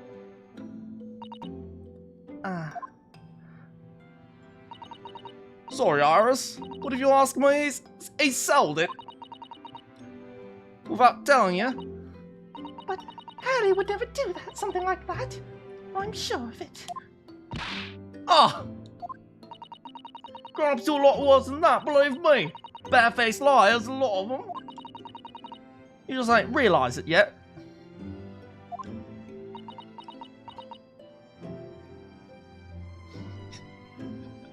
Man, he's definitely got the vibe of happy, silly, goofy to everyone, but when he's alone, he's just in his thoughts.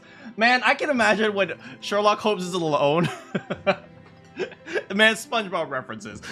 He's alone. It's just the inner machinations of my mind are an enigma. And it's just spilling milk. That's him when he's alone. No, but he seems a lot more complicated. He seems like he knows a lot more than he lets on. Telling you, mantle script ain't at Winterbanks. You see if you had a look.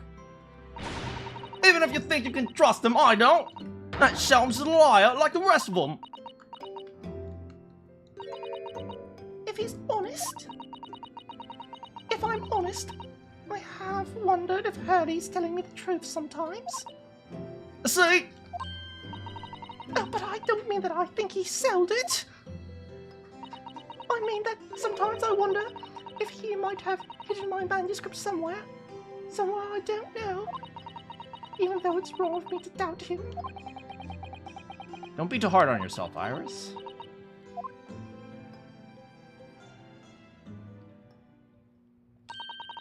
Oh my goodness! Look at the time! Come along, Ginny! We should go back downstairs. What do girls do at sleepovers? We'll braid each other's hair. And we'll talk about boys! I'm thinking of 90s movies. What do girls do at sleepovers? We'll braid each other's hair, and we'll talk about boys, and we'll summon a demon! Yeah, alright. Please don't mention any of this to Hurley, will you? Of course not.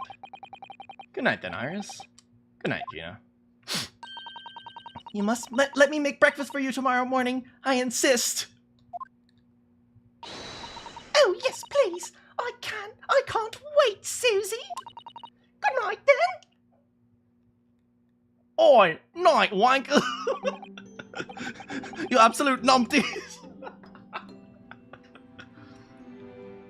Iris. It sure is easy to forget, isn't it? What, that she's only 10? Sometimes she speaks just like an adult. But deep down, she's still just a child.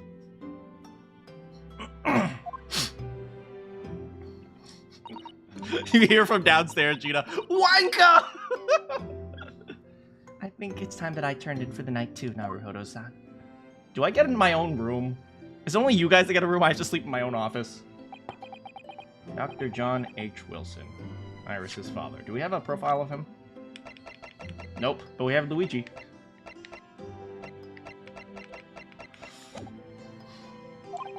But also, the name of the murdered visiting professor at Yume. It can't be a mere coincidence. There's something deeper.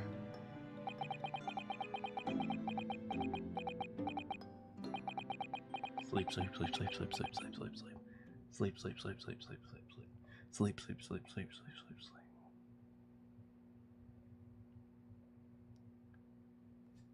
Monster Naruhodo. Mr. Naruhodo. Yeah, I'm assuming it's Sholmes. That voice. That's Mr. Sholmes! What's going on? It's the middle of the night. Is this a romantic interlude? Truthfully, I can't stop thinking about you. Susano's writing down every single thing. It's Miss Lestrade. She's gone.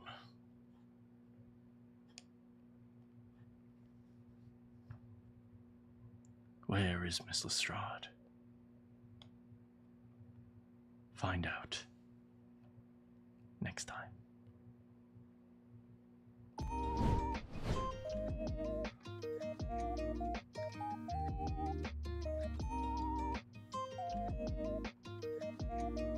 Yeah, now that's a cliffhanger.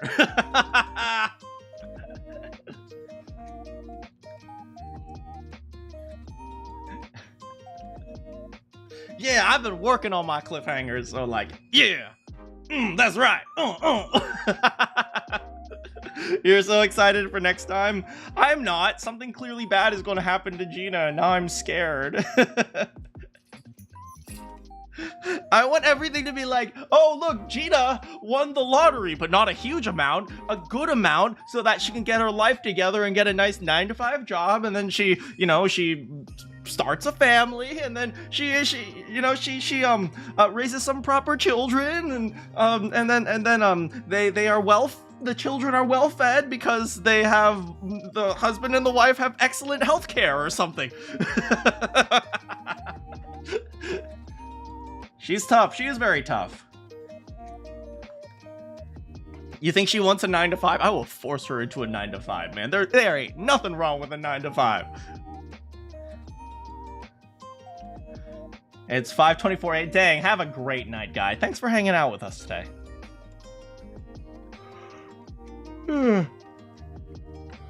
Yeah, some of you came in a little bit later, but yeah, for those of you who came in later, I have a photo shoot on next Tuesday. So I won't be here on Tuesday or Wednesday of next week, but I'm a little bit nervous for that. I have to pick out outfits. Oh boy. You guys want to help me pick out an outfit? So I was thinking, actually, I'll be right back.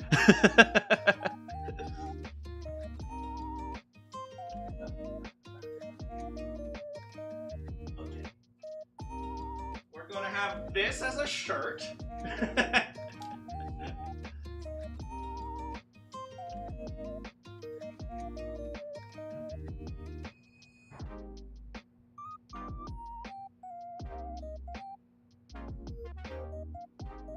So here's one option.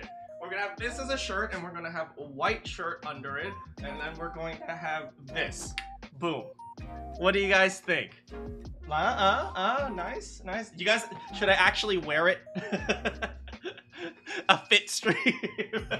Okay, give me a minute, I will change.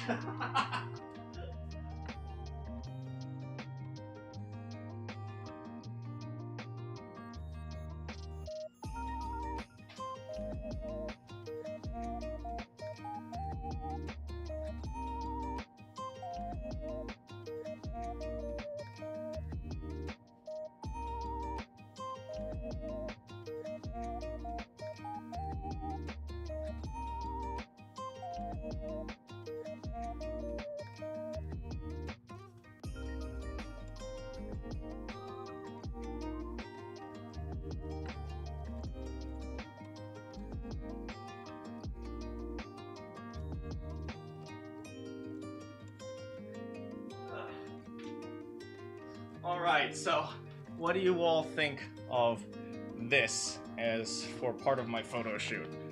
So something like this. Like, it's nice. I think it's nice and trendy. It has these it has these lighter pants, and they're like tight fitting because apparently that's the style. So they have these tighter fitting pants, and then we have this, and then these sleeves will be like rolled up or something. So like this, and then this one will be rolled up, and I'll be like, oh yeah, oh, wait, hold on.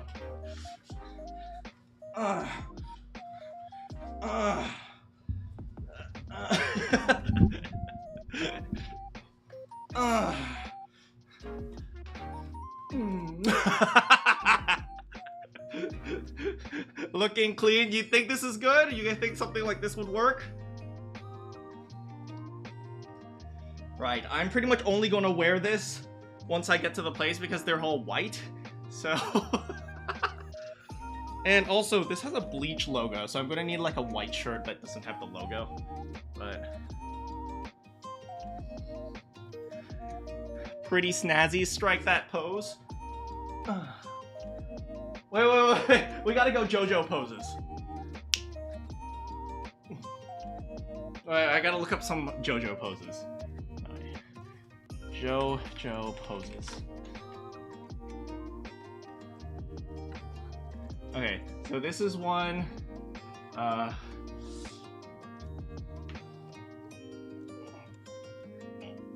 Yeah.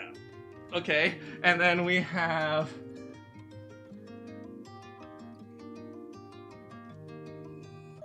This one.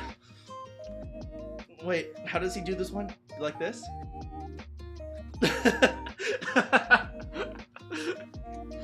And then we have... Oh, this one.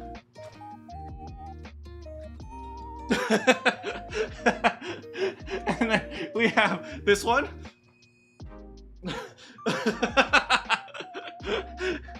I was told there was JoJo posing, and you had to join in.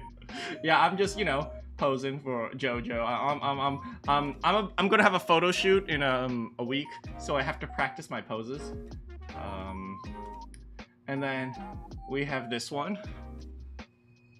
How do you do that one? How do you do the repose?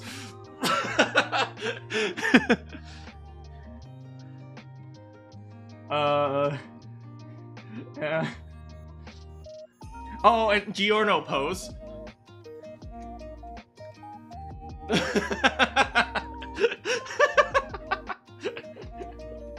Hell yeah, hell yeah.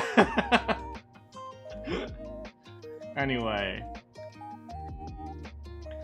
Yeah, I'm very nervous. I've never had like a real photo shoot before, so hopefully I look okay. Apparently this photographer is going to be really, really good. So, but yeah, also, you know, it's tough for me because, you know, as you guys know, I had a surgery on my hip and my back, so I just want to, you know, do some basic poses. But they're going on my website, so just do my best. Thanks. I mean, I know, like, what is it? People have some of the weirdest headshots. Like, some people are like, and like that's like, it's like them laughing, but they have that as their headshot, and I think it's awful, but apparently it's artistic. So, you know, maybe I just don't have a real knack for like visual arts. Because, you know, people think the JoJo poses are super hot. I think they're crazy and weird, but you know, wasn't the surgery last year? Yeah, but unfortunately, you know, they're going to have lingering effects. It's just how it is, unfortunately. So, for example, I can't walk too far without my hip hurting a little bit. So, it's unfortunate, but not much I can do. It's one of the reasons why I can't play volleyball anymore.